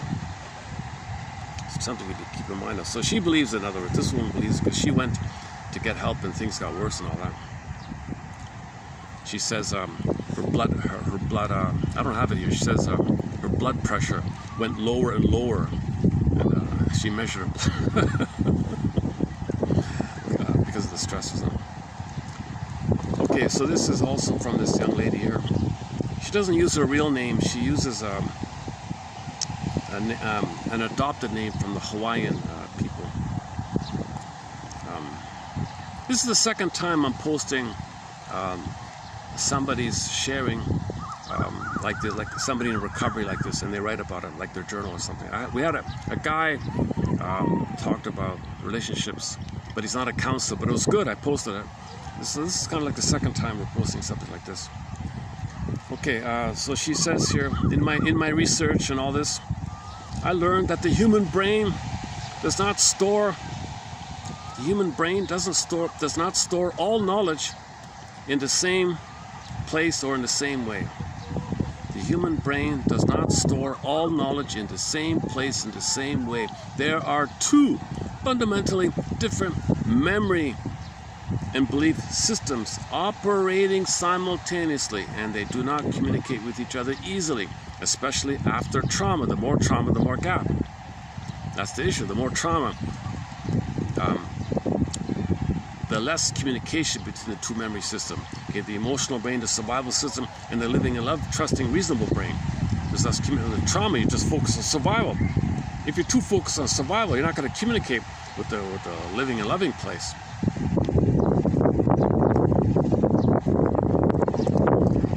Okay, so you got the prefrontal, the rational mind, famously known as the prefrontal cortex, or the rational mind, or the adult mind, the seat of rational thought, language, executive function, and evidence-based reasoning. For example, when you read a book, that's your prefrontal cortex at work. It processes information sequentially, contextually, and consciously. Next, you got the amygdala. The almond-shaped part of the brain, the amygdala. Okay, this is the threat and fear memory system. That's the survival thing. The fear and flight. Amygdala. The amygdala is the brain's alarm system. It detects threat, encodes fear memories, and drives survival responses. Crucially, it does not process language or logic. No, it's a different world in there, right? There's no time There's no time with the amygdala, right? No time. That's why trauma to the amygdala.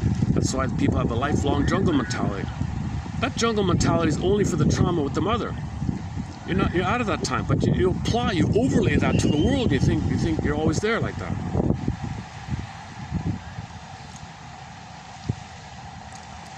It processes emotional intensity, creates repetition compulsion, comes from there. The patterns and the schemas and the templates come from there. When a belief is installed through fear, power imbalance, and chronic repetition, as happens in my case when you're married to a bully husband for 33 years, she calls a coercive control.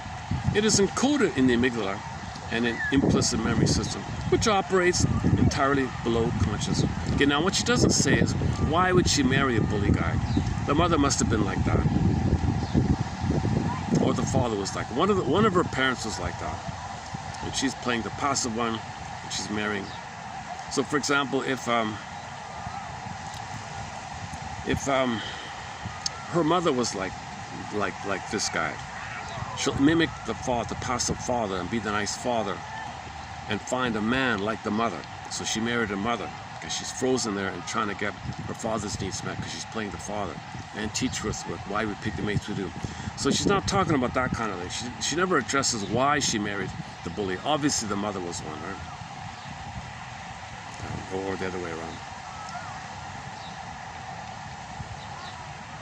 Commonly, women marry their mothers.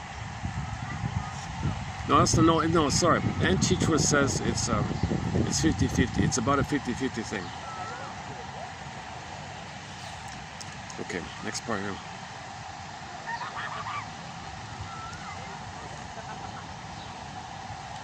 Okay, so this coercive control is encoded in the amygdala and implicit memory, procedural memory, which operates entirely below conscious awareness. The disconnection. Okay. Trauma creates. The disconnection, trauma creates. All right. The disconnection, trauma creates. The disconnection between the two minds, the amygdala and the reasonable mind. They keep it separate. That's the problem. The more trauma, the more separate. The more healthy, the more there's a bridge. And if it's healthy, your reasonable mind, you can soothe yourself, you can calm yourself, you can think clearly and calm yourself. If there's too much trauma, nope, survival, bing, bing, bing. Right? That's why indigenous people were right all along. Indigenous people have been telling us all along, lotus birth, natural birth, the cord and the placenta functions as a power animal. Spiritual guide, spiritual companion, spiritual source, spiritual angel, spiritual, take your pick. It's a power source. Yet the cord and the placenta belong to the child. They come from the child. It's pulsating, it's alive, oxygen, nutrients. It's still alive, it's thumping. You leave it alone, for Pete's sakes. So indigenous people leave it alone. Now. They're attacked for it. Here's alcohol. Don't love your babies. We're trying to plunder your land. We're slowly, so they dump poison around them. They create the conditions to let them perish on purpose. And that's what she said 2 years ago. Please stop this. Leave us alone here. Do what the professor said. Make amends. Don't you feel badly? What? We feel badly? It's all about us. Narcissists come from a place of the baby and the breast mother. The breast mother is the thing. The baby thinks it's all about him because he owns the breast.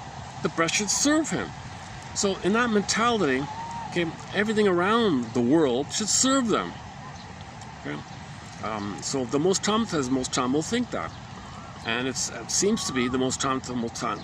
It corresponds to whatever causes the melanin to go down. It's not melanin, lack of melanin doesn't cause this. Lack of melanin is a separate thing. Less sun or trauma to the pineal gland, producing less melanin, that's a separate thing. But it just as a convenience, people might hook their trauma to the issue of skin tone. Nobody is white skin, by the way. Nobody is black skin. Forget this nonsense. Everybody's a human being with a shade of beige or a shade of brown tone of skin, for Pete's sakes. Back to Jane Elliott. Nobody is white skin. Nobody is black skin. Don't say white or black. Say you're a human being with the shade of beige. Elliott says the shade of beige tone of skin okay, is technically a shade of brown tone of skin, because you're dealing with a quantity of melanin that in the range is like dark brown to light beige. It's still in that range of the melanin. It's the chemical that produces it. There's no black or white in that area. We're human beings with a quantity of melanin, either by sun exposure over time or the trauma to the pineal gland, which produces whatever it is. But that's not going to cause a mother to hurt her baby. Something happened. Maybe living in the cold places, or maybe living in the cold places.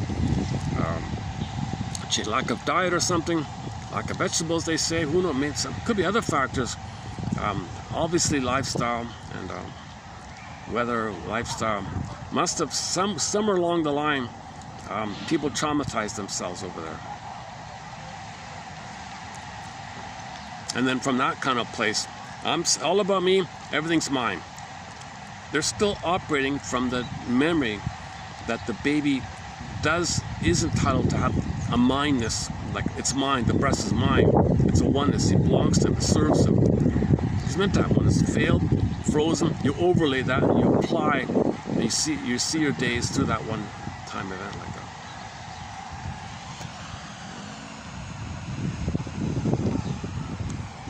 Oh, this is quite a contrast. I was here yesterday. It was quite windy, and I did an experiment. I'm not going to do that anymore. I did an experiment yesterday. I didn't read the article in advance. I just read a snippet of it. Oh, let's give it a try here. And then as I was reading it, it wasn't that good an article after all. Parts of it were okay, and I posted one clip from it. But I'm going to go back to my usual routine. I'll research the quotes first, and if they're okay, then I'll present it. I'm not going to do everything on the fly. I was experimenting with doing it on the fly like that, like just I'm not that witty to do it on the fly. Oh, my phone's freaking out here. Oh, for Pete's sake, thanks. Well, let's continue here about the traumatic experience structurally disrupts the connectivity between these two symptoms.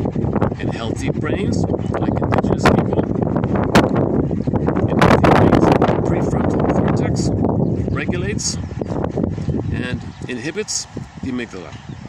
Rational thought can override the fear. If you're reasonable, you know you're in the present. If there's a reality fear, you can assess it. If it's fear about the past, well, you know it's about the past. What you're feeling now is a living memory of the past. So Ecker has the exercise, if you're triggered, it's an old fear called anxiety. Anxiety is mostly old fear coming to you through the body. So if you trigger, something reminds you of the past, you trigger, that's the old fear coming to, put your hand on your heart. I'm now experiencing a living memory of the past. I'm now experiencing the past living memory. And I'm in the now, hand on the heart to make you in the now. So you feel safe in the now. You feel safe in the now. And coexistence, the fear of the past, there might be an update. He thinks you might be able to update memory reconsolidation just by this simple exercise. Anyway, but that's the mechanism. That image conveys the mechanism. In the present, you update, you're safe. You're thinking about the past, old fear that you're living now because your parents are shouting and you're scared and that's what's coming to you. But you're in the present now. The two, holding the two, the system will update to the present. Memory reconsolidate, like re-update, belief update. You're safe. If you hear argument to the side, oh yeah, let's say you hear argument to the side, and you're triggered. Okay, so you do like this. Okay, so I'm reminded of the past when my parents were arguing. Let's say, and I was very scared. That's what's coming to you, triggered by this thing here. But I'm safe. And you hear the thing on the side. But I'm safe. I'm in the present. This thing is just reminding me of the past. That's not my parents. I'm in the present. I'm in the park. It's a nice place. I see people in the canoe. I see trees of green, red roses too, and over there, some in a canoe. So you just focus on the present. You can do the senses. What do you smell? What do you hear? What do you touch? The grass. So you want to update that you recognize you're in the present while you're feeling the past, knowing that it's a feeling of the past, knowing what you're feeling in the present. These two emotional mix match, contradictory, juxtaposed in the same field, the system might update. That's his theory in a nutshell, I think. Get back to the still recording, okay.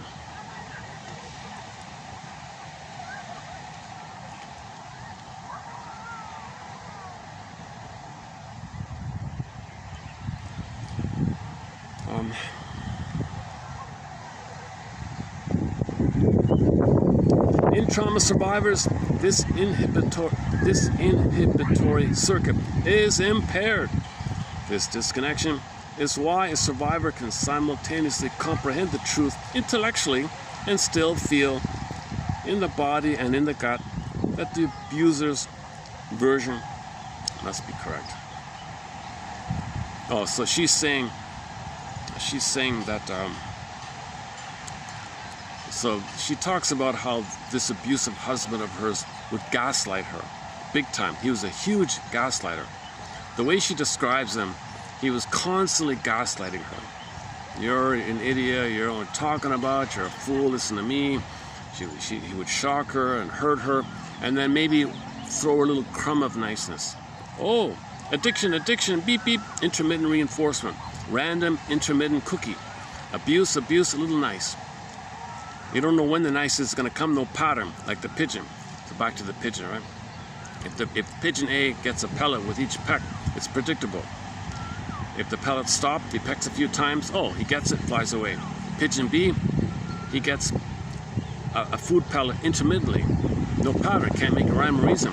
The thing stops, he's addicted. He goes on, drops dead. Okay, the woman is like that, intermittent.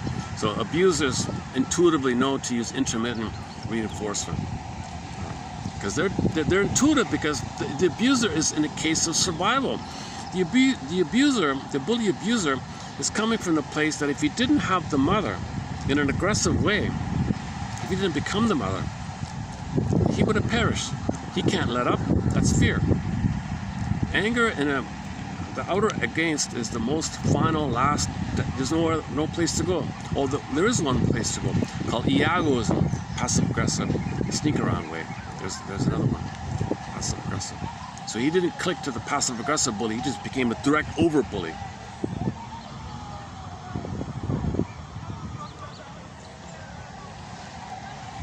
I imagine if this woman married a passive aggressive bully, maybe she never would have noticed it. Maybe she would have been stuck in longer. She would just keep blaming. It's more covert, it's more sneaky with the passive aggressive bully, right? If it's more overt, at least she discovered it in 33 years. If her husband were a Iago type, a passive aggressive bully, I don't know, would she still be in it? Or would she recognize it earlier? I'm not sure. I'm not sure. Where are we here?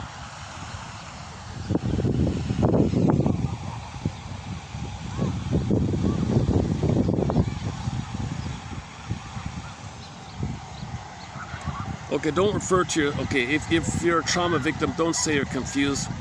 Just say, no, you got storage, you got memories stored in two different brain systems. The trauma is disconnected. The memory of the trauma is disconnected from each other. Don't say you're confused. That's the nature of trauma. Okay, information goes in the survival brain, and the rational brain can't know it. And that's a natural response to trauma. You're not confused, you're just experiencing the brain's strategy of the trauma, something like that. Okay, so she's trying to have empathy for herself here. How did it go again? Those two experiences are not in conflict because one person is confused. They are in conflict because they are stored in different brain systems that trauma is disconnected from each other. Trauma has disconnected the information and put them into two separate compartmentalized brain systems. That's what's going on here. You're not confused. Okay, neuroimaging studies of people who have experienced prolonged psychological trauma consistently show three structural changes. Okay, so she says if you're gonna be married to a bully for 30 years plus, during those 30 years, her trauma is going to get worse. Number one, hippocampus. The hippocampus. Okay, there will be hippocampal volume reduction. Hippocampal volume reduction. That's the seahorse. The hippocampus, responsible for memory consolidation, contextual understanding, and distinguishing past from present, shows measurable volume reduction in chronic trauma survivors. This is not functional, it is physical. This directly explains memory fragmentation, difficulty trusting one's own recall, and the ability to place traumatic events in clear chronological order. So the amygdala is there at birth, right? The amygdala is fully there at birth, survival. Hippocampus, like she says, gives you linear time, past and present. Okay, context, this because of that, that from that. That's damaged in trauma. But the amygdala is there at birth. Amygdala no time, Alice in Wonderland, all these floppy things. Missing fairy tales come from there, all these wild dreams like that. This poof to that, shape-shifting, condensation, displacement, up is down. So that's why people who have a lot of double talk, double thing, flip-flop, now you see me, now you don't, did you mean that, you meant that, flip, you meant that, twist, flip. People could talk like that. Okay, that's a survival thing for the amygdala. The nature of the amygdala to be chameleon like that. That's called the chameleon, it's called the BPD amalgam, which resembles the chameleon thing. So it's called the survival brain is also known as the chameleon part of the brain, or what's the other one? Take your pick, iguana, all those survival characters. Monitor lizard. Janoff calls it a salamander. Most people call lizards, and frogs, and dinosaurs, and sharks, those kind of things. Those creatures that only care about the compulsion to survive, even so that's it. That part of the brain has an analogous reference to it. The mammal, the feeling, like the cat and the dog, they feel, they relate. You know that clip she showed you, there's a comment that dog has two buddies, but he was on the other side. They didn't know it was happening. So the cat was more loyal to the baby dog than the older two dogs. Interesting clip. How on earth is it that the other, that guy in that clip had three dogs, right? The baby one, we saw, the white one, what was his name again? Bailey, I forgot. And then, and he said, at the front of the house, the other two dogs were playing, and he was inside and then went out. Oh, I see. The other dogs were out on the front. That little white dog was inside. He let him out, so the other dogs maybe didn't know it. Yeah, okay, I guess that's what happened. And the cat's around, watching everything. The coyotes come, the cat charges, and the dog is safe. Meanwhile, the other dogs in the front missed it all. So he said, the owner said, from now on, I'm going to make sure those three guys are together.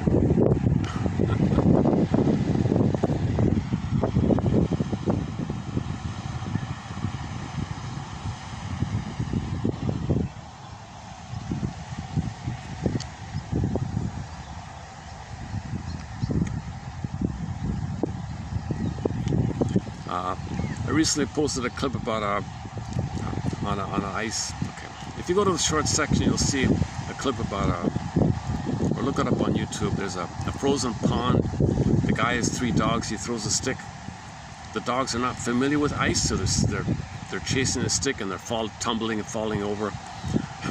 Finally, they get to the stick and they cooperatively all pick up the stick together. And the three of them run together with the stick across the three of them and hand it over.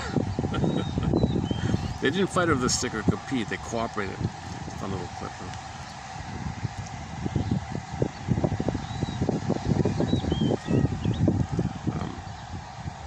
Okay, hippocampus shrinks while the amygdala inflates.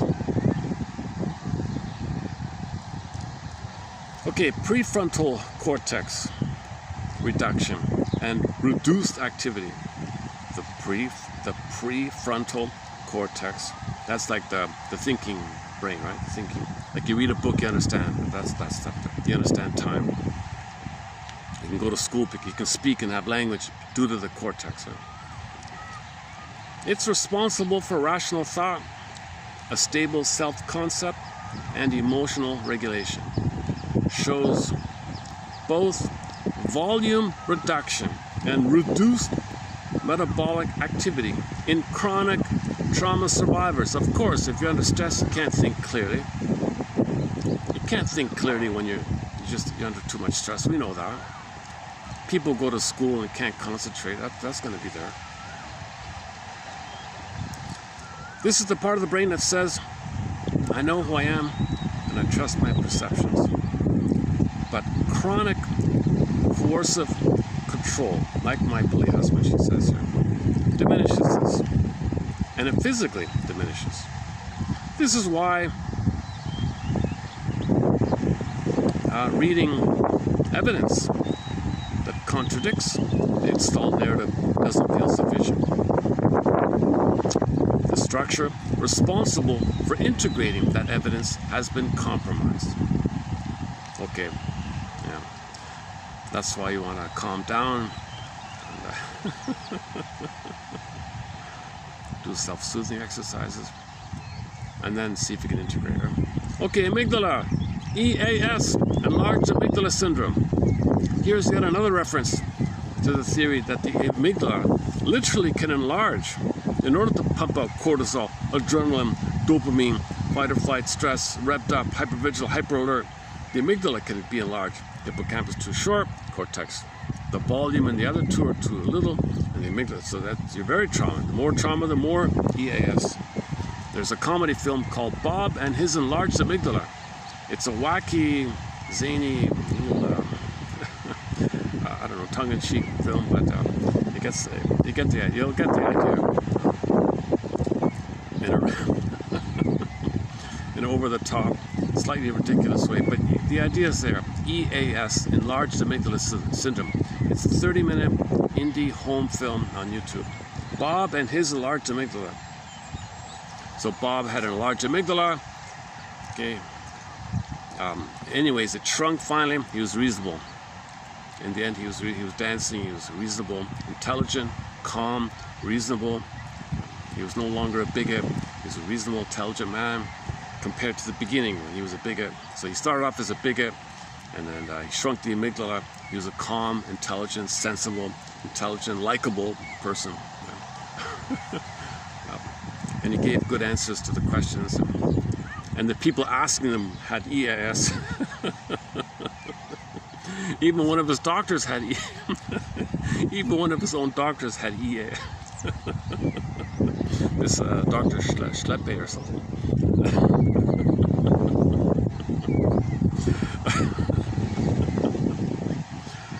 It's a fun amygdala hyperactivation and enlargement. The amygdala, the threat detection system, becomes hyperactivated, and in some studies shows structural enlargement. That's what the film talks about. EAS, enlarged amygdala syndrome. Structural enlargement in chronic trauma survivors. That'd be a very good home kit test. Can we measure how much cortisol we have, our blood pressure, let's say, and our amygdala, the size of our? Can't we have a simple, affordable way to have these inner things? Not just your pulse or heart rate, or I don't know. The important stuff.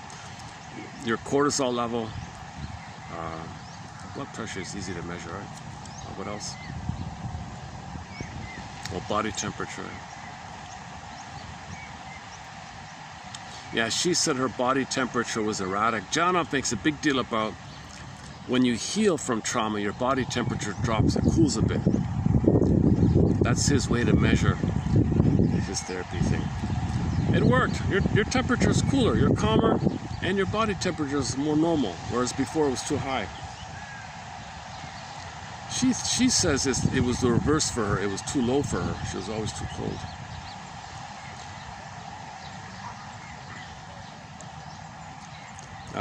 Okay, the amygdala fires more easily, more intensely, and in response to stimuli that would not trigger a non-traumatized brain.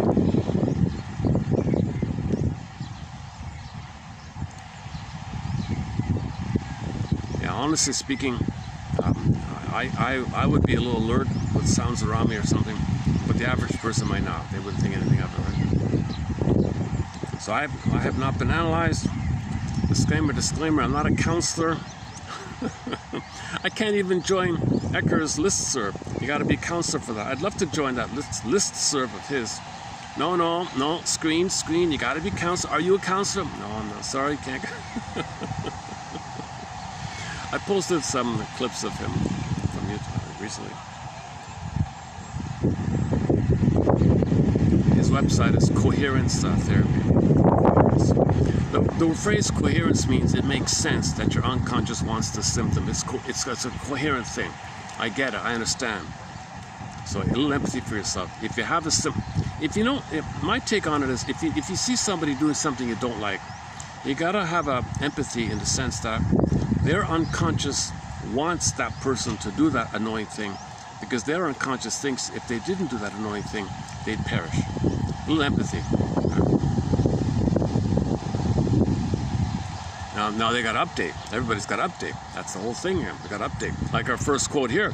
No longer can we maintain the idea that a person is a simple victim of circumstance struck down by neurosis. If they are the victim of anything, it is them not updating themselves. Where are we? This is why encouraging.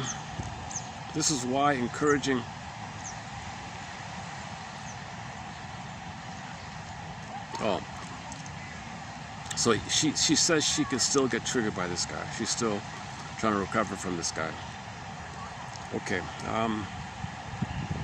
Okay. The next one are some miscellaneous quotes from other authors that she found on the topic of trauma.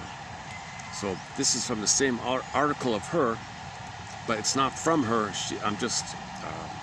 She's quoting these people. So I think we got 3 of them here. Okay, so just on the topic of trauma in general. 2 features. Hang on, let me check the battery here. Make sure we're okay. 20%. Yeah, let me give me a minute to plug in the battery out. It drains quickly when it gets a little bit later. Let me play a song and then let me take up the battery. Give me a minute. Let's take a short musical break on this nice breezy day here. We mentioned Bruce Cockburn. Oh, for Pete's sake, should we play this one? We talked about the plunder system, right? So that professor is anti the plunder system. Bruce Cockburn, at least in the song, in real life, I'm not sure. He's an officer of the plunder system, but he wrote a song saying he's against it. So it's all confused. Should we play this? Is this the live one or the studio one? Okay, let's play another time. Let's play, what's something we haven't played? We haven't played this in a while. Constant Tourist. All right, let's play this one. By the band Lunatic. Constant Tourist. Okay, so this song's about a woman who had a narcissistic mother. So she wasn't connected, didn't have a connection. So she would choose a man who was narcissist, like the mother, and feel like a constant tourist, disconnected. I'm in the waiting room. When do we connect? Where's the train to Loverland? When do we bond? When do we connect? She's only attracted to a man who will not connect with her, because the mother didn't connect with her. She felt like a constant tourist with her mother, so she marries a man who will give her the same feeling, so she can know the original feeling. She feels like a constant tourist.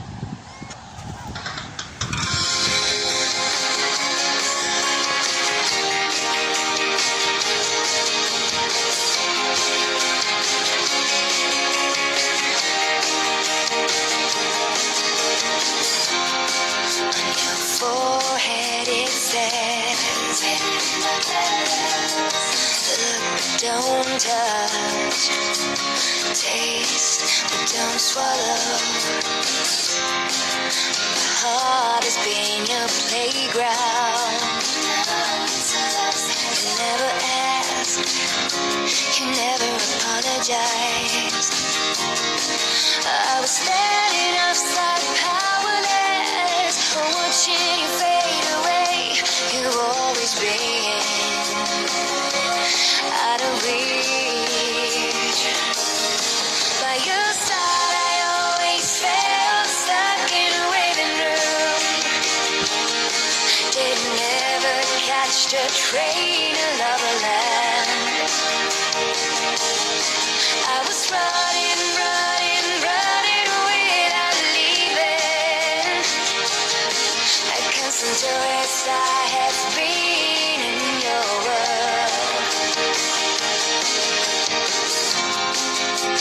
You're my deepest cut.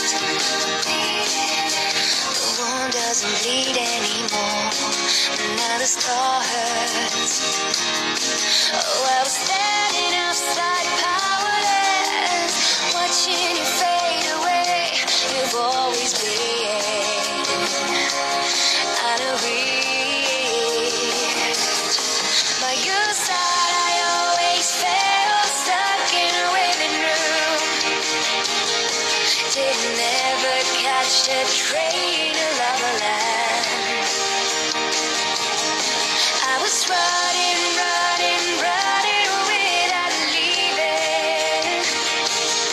A constant tourist I have been in your world.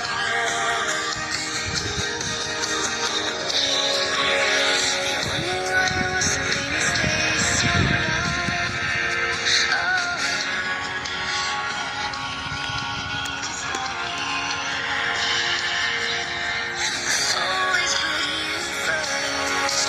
Well, you did too. A constant tourist I have been in your world. By your side I always felt stuck in a waiting room. They never catch the train of Loverland.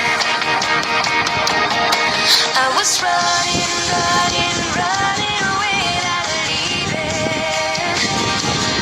A constant tourist I have been in your world. By your side I always felt stuck in a waiting room. Didn't never catch the train of Loverland. I was running without leaving. A constant tourist I have been in your world. A constant tourist I have been.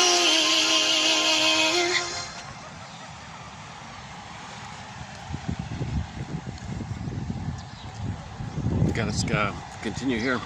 So a couple of quotes on trauma here. Two features cement emotional attachment to an abuser. Oh, the trauma bond, okay. Oh, so she's quoting about her situation, yeah. First of all, the power differential and the intermittent style of good and bad treatment.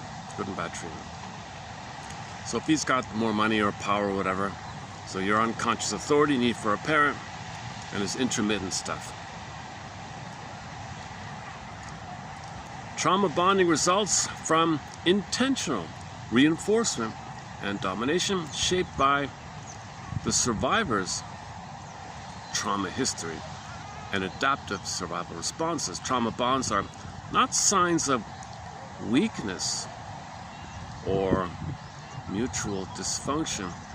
They are predictable outcomes of psychological entrapment. So he exploits her vulnerability like that. Like the guy in the Twilight Zone. It's the exact same thing like Twilight Zone. Yeah, she should watch that episode. The decision to stay or return in such a relationship is not a rational one. It's an addictive but she says she was addicted to this. It's an addictive neurobiological response. So the man wants her to be addicted to him. There's no love. There's no companionship. He doesn't know. He doesn't have the psychic structure for mutual love. He wants to control her by making her addicted to him, afraid to leave him. Addicted to fear, I guess.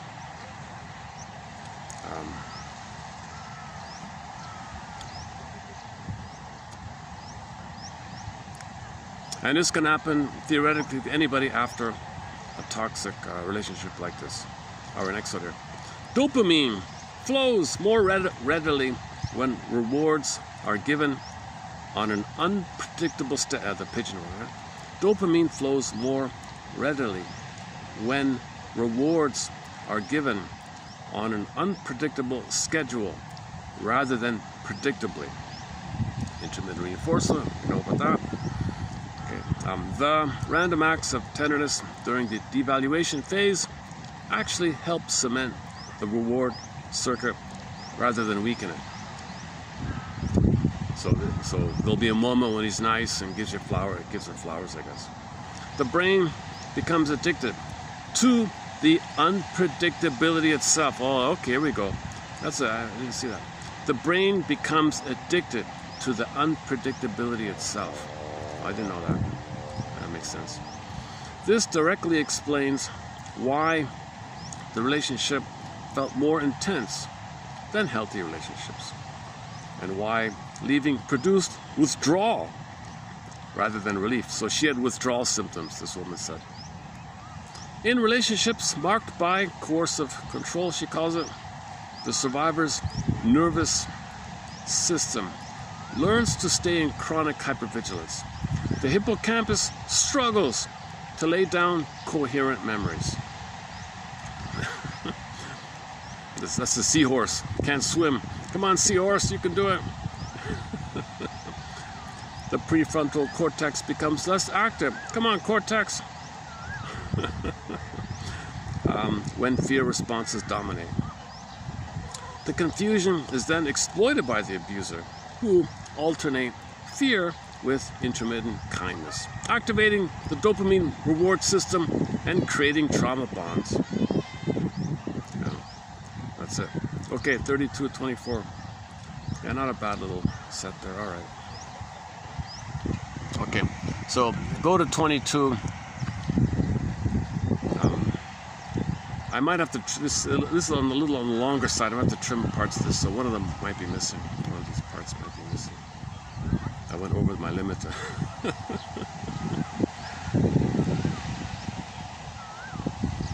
Okay. So, oh, let's check the battery. Is it working? Is it charging? Yeah, 26. Okay, it's working.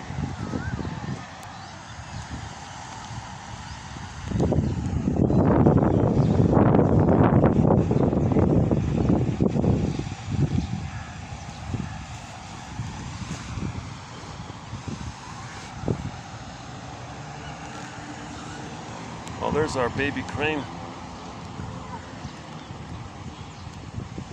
It's hard to get a close-up of this guy. He's very,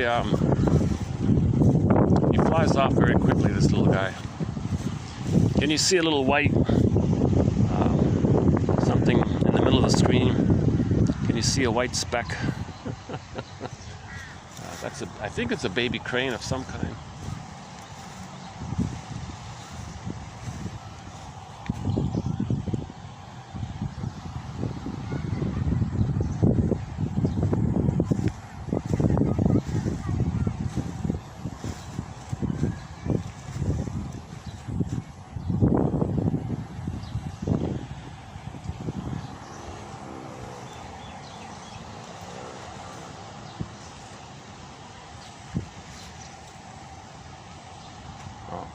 He's reacting already.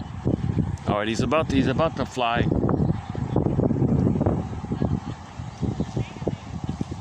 There he goes.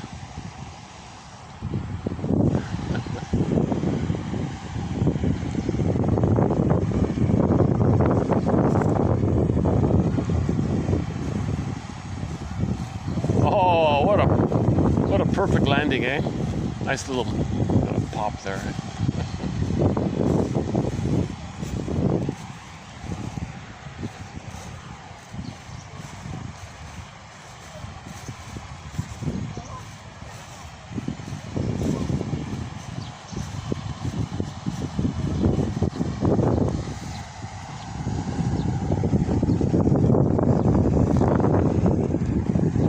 I'm surprised back to indigenous people. I'm surprised myself to this very day.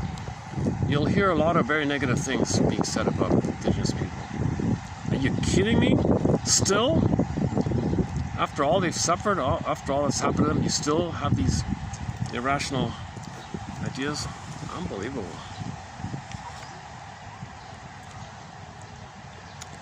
We have a lot of great songs on our soundtrack by indigenous singers.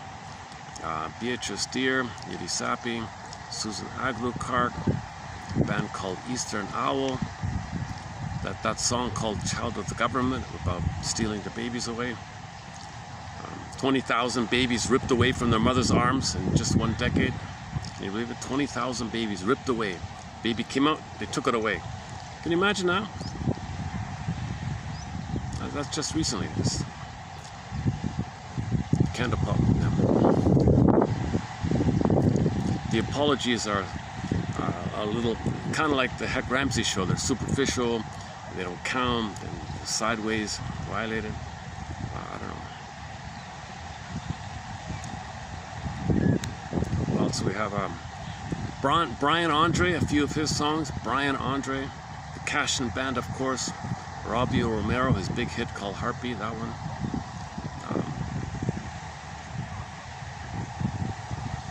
One from Kelly Fraser, sad story about her.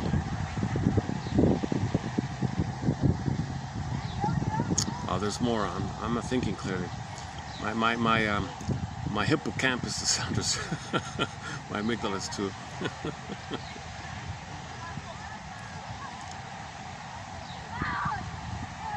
Sylvia Bernard, one from her. Je te Destinée, she's a Métis singer.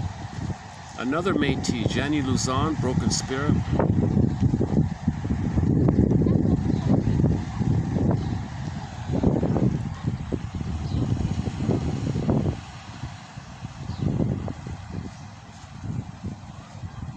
Oh, a recent one, Tracy Bone. Yeah, Tracy Bone. She's Ojibwe singer. Ojibwe. Oh, another one from that area is what's his name again? The Seaweed Band. C-W-W-E-D. Seaweed. One of his songs. Tracy Bone. We've got three songs by Tracy Bone on our soundtrack. And many others. How are we doing here? Should I start to wind us down here? Let's see, what time is it again? Let's see. 5:23. So we've got about a good half an hour left of light. What am I missing here? Let's see, pick up that phone here. What's that? Austin Tourist.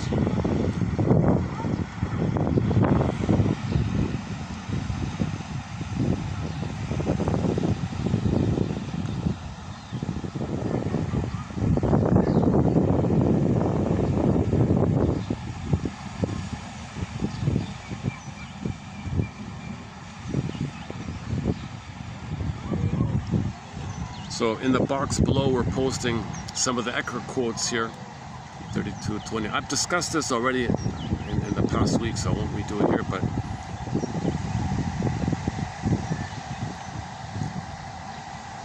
positive necessity of having a symptom. Yeah. So your unconscious thinks there's a positive need for it.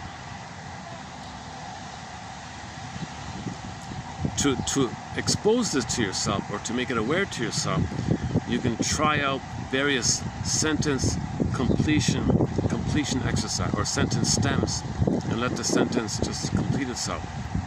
When you see me, so you imagine saying to your father, the man had to imagine saying to his father, when you see me as failing to achieve anything, part of me hopes that. So the man was self-defeating, afraid of success, self-sabotaging, wanting to be a failure, because a part of him, his unconscious part, was hoping the father would come around and be nice to him. He never had a happy childhood.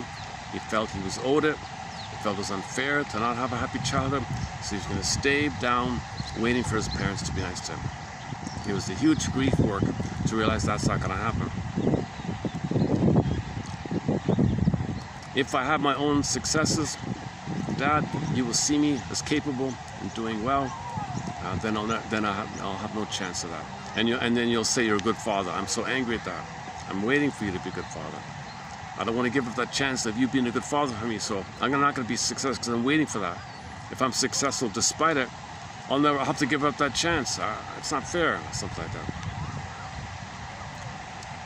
Quote, I didn't get taken care of, and that's not okay. I hate achieving so little, but being too messed up to succeed is my only hope of getting you, Dad, to really notice and care about me and take care of me. If I'm successful, you'll never want to take care of me. You'll even say you're... Okay, so on. Okay, the lady about, this one about, there's a lady here who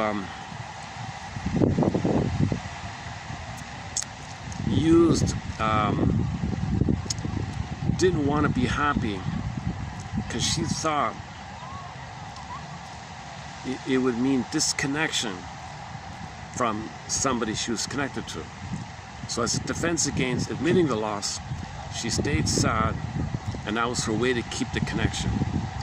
So there's a topic about that there.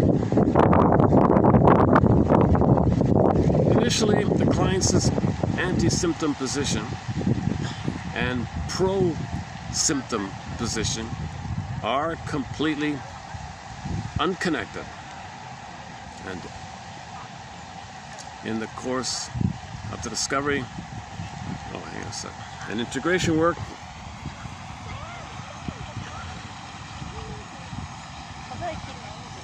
he learns to realize that the symptom is necessary. Integration is not complete, however, until the client is further guided to unsplit and join the two sides.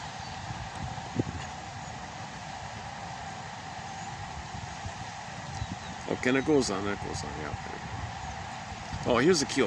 The body and mind allows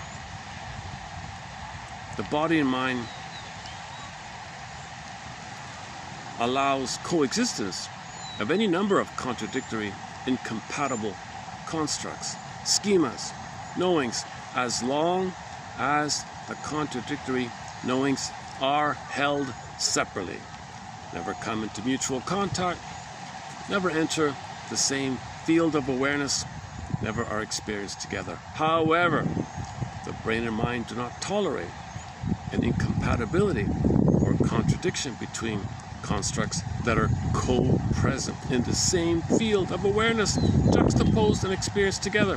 When a juxtaposition of incompatible constructs occurs, the mind has three ways. One, it can tamper with it and then see it as the same. Two, it can do either or, compartmentalization or transformation, healing. Or we can heal. If the mind faces, if the mind and the person faces and accepts these two, notices the incompatibility, this so-called mix and match, whatever, the two contradictory, he can face it and he can hold the tension of the opposites, they say sometimes, accepts the incompatibility of these two juxtaposed constructs, then it fundamentally transforms or unlearns or revises or dissolves the more limiting construct, because its perceived realness or truth has been disconfirmed by the other side, the healthy side.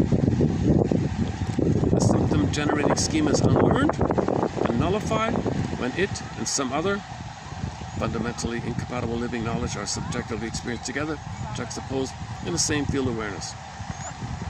Okay, this is the current. This is the second book. You have new knowledge that doesn't confirm your old childhood belief. It's this. Whereas in the first book, which I still prefer, to tell you the truth, you just say to yourself, I don't like this symptom. And you feel the sadness around the cost of this symptom. What a huge cost to have this symptom. But you know your unconscious keeps cranking it out to prevent a worse thing. Oh my God. So I have these two oh my gods, these two slightly different oh my gods, and And things will be updated. That's it. Have the two oh my gods.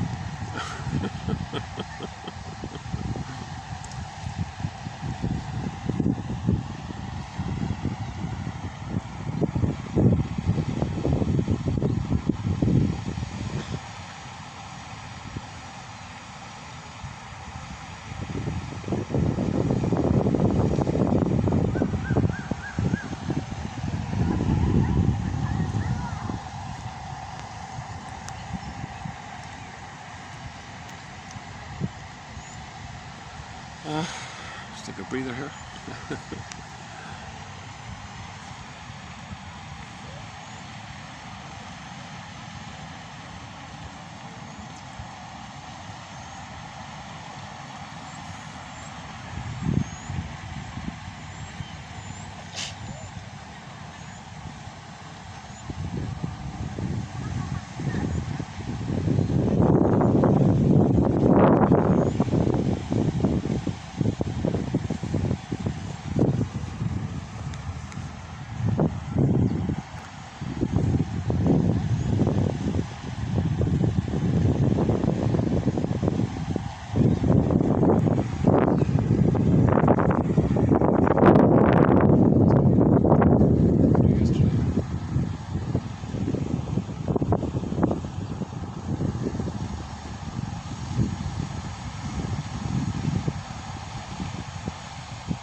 Okay, as we said already, 13 to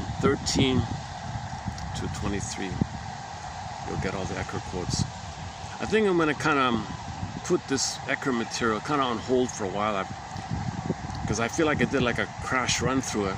So I feel like I got to let it digest, or let it simmer, let it give me time to let it sink in, kind of thing, because I'm getting a little carried away with this Ecker material. He's very enthusiastic. I totally get where he's coming from. When I find quotes, I get excited. He finds this little model of his, he's all excited.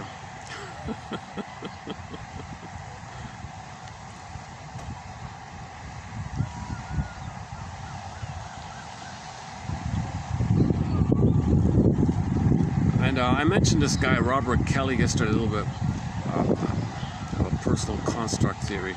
It's just the idea to make you aware that we create these mental constructs. Can you be aware that we overlay or see into the present, or see the present through these past constructs? Personal construct theory.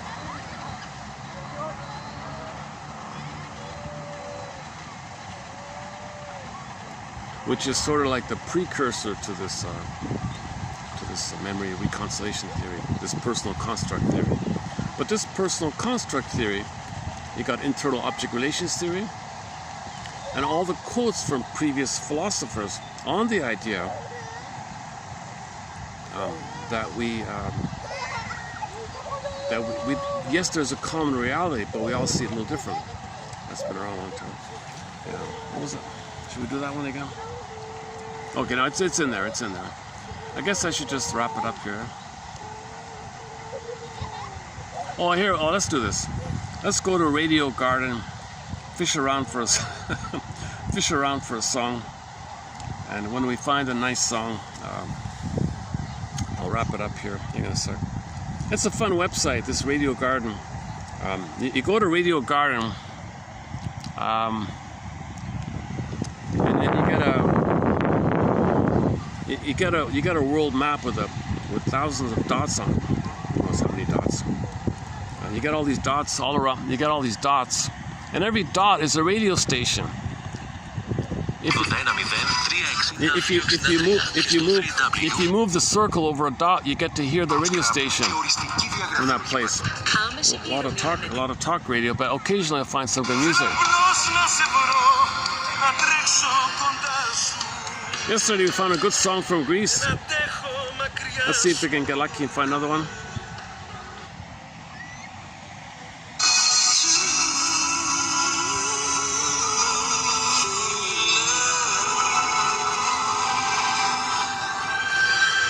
Let's try Italy. Potenza.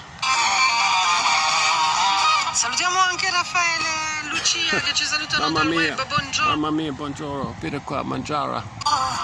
Dici tanto ormai per te non piango più, fallo te. Che ne sai, non ti hanno mai. Oh, lost me there.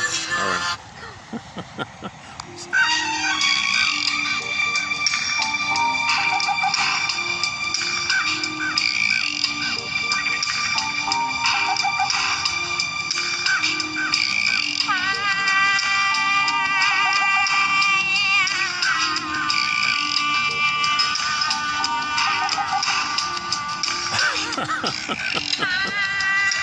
From Nettuno.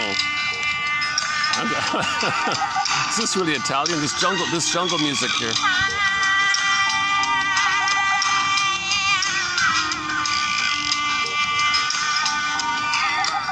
Let's see if it shows up on the Rita. Let's see if we can get it. What it's called here. You know, sometimes you can visit. Sometimes you can visit the station. It'll tell you the name of the song. Let's see. A visit station, a visit website. Sometimes they let you, they direct you to the website, and it'll tell you what they're playing. Sometimes. Radio Volere. We're listening to Radio Volere. Where is it? Oh, it's not working.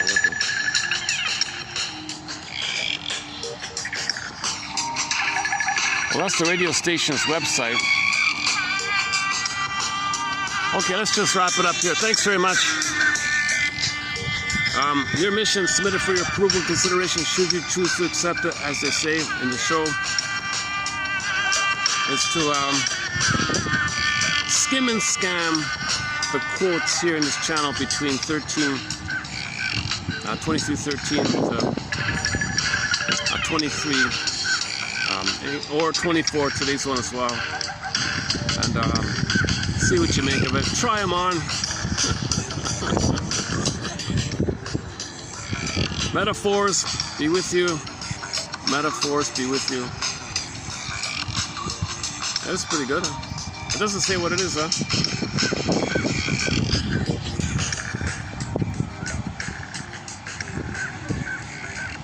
Yeah, that's common. Yeah, they don't show you. They don't.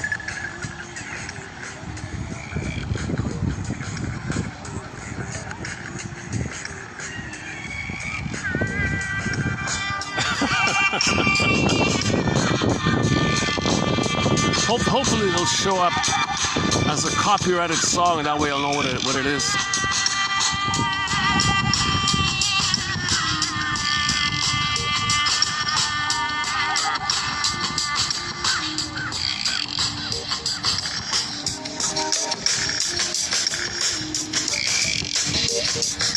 You never guess it's Italian, eh?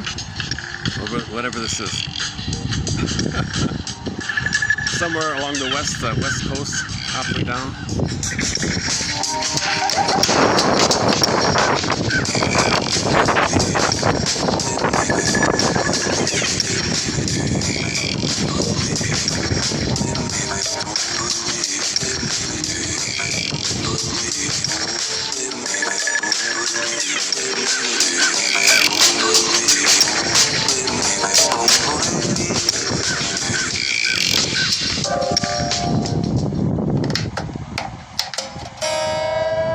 Radio Volere Volare. Free as a bird.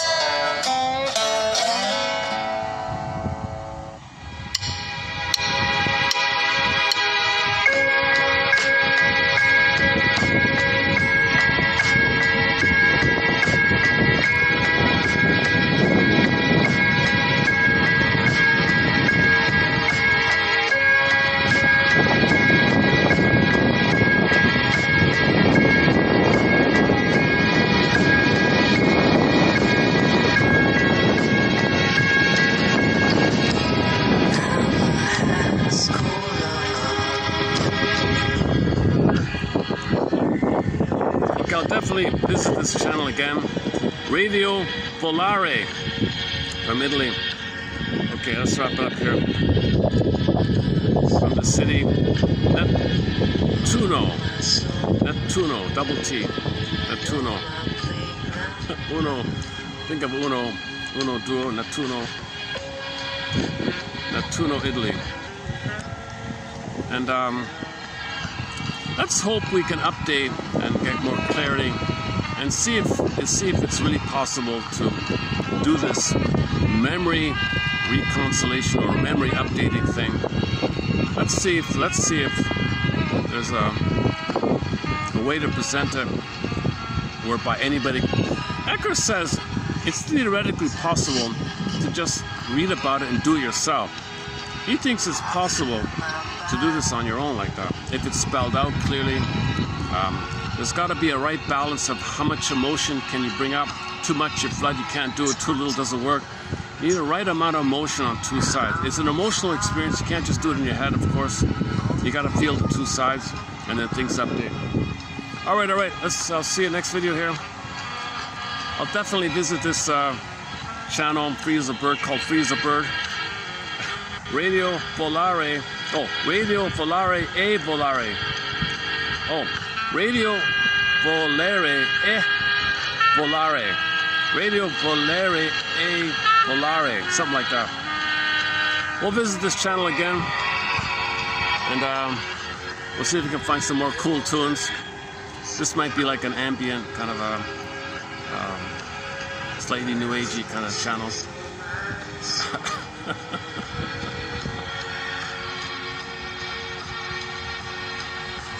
Any final thoughts here? I see trees of green, red roses too.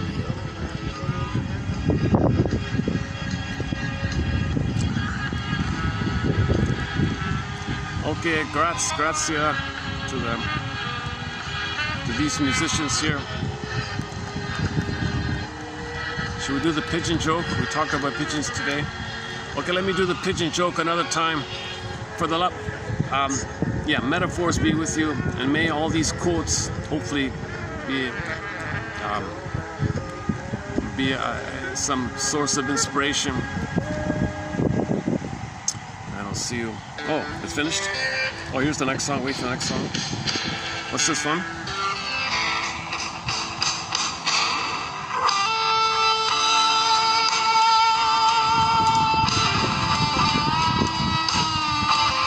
They're speeding it up. Oh, so it's not all ambient.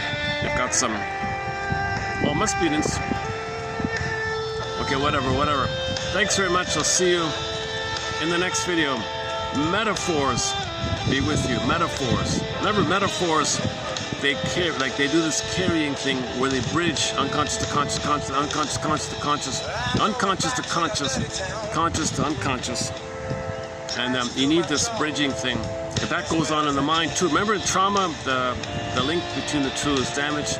You want to bridge it like that. So let us all heal ourselves and maybe sing some blues once in a while. I'll see you in the next video.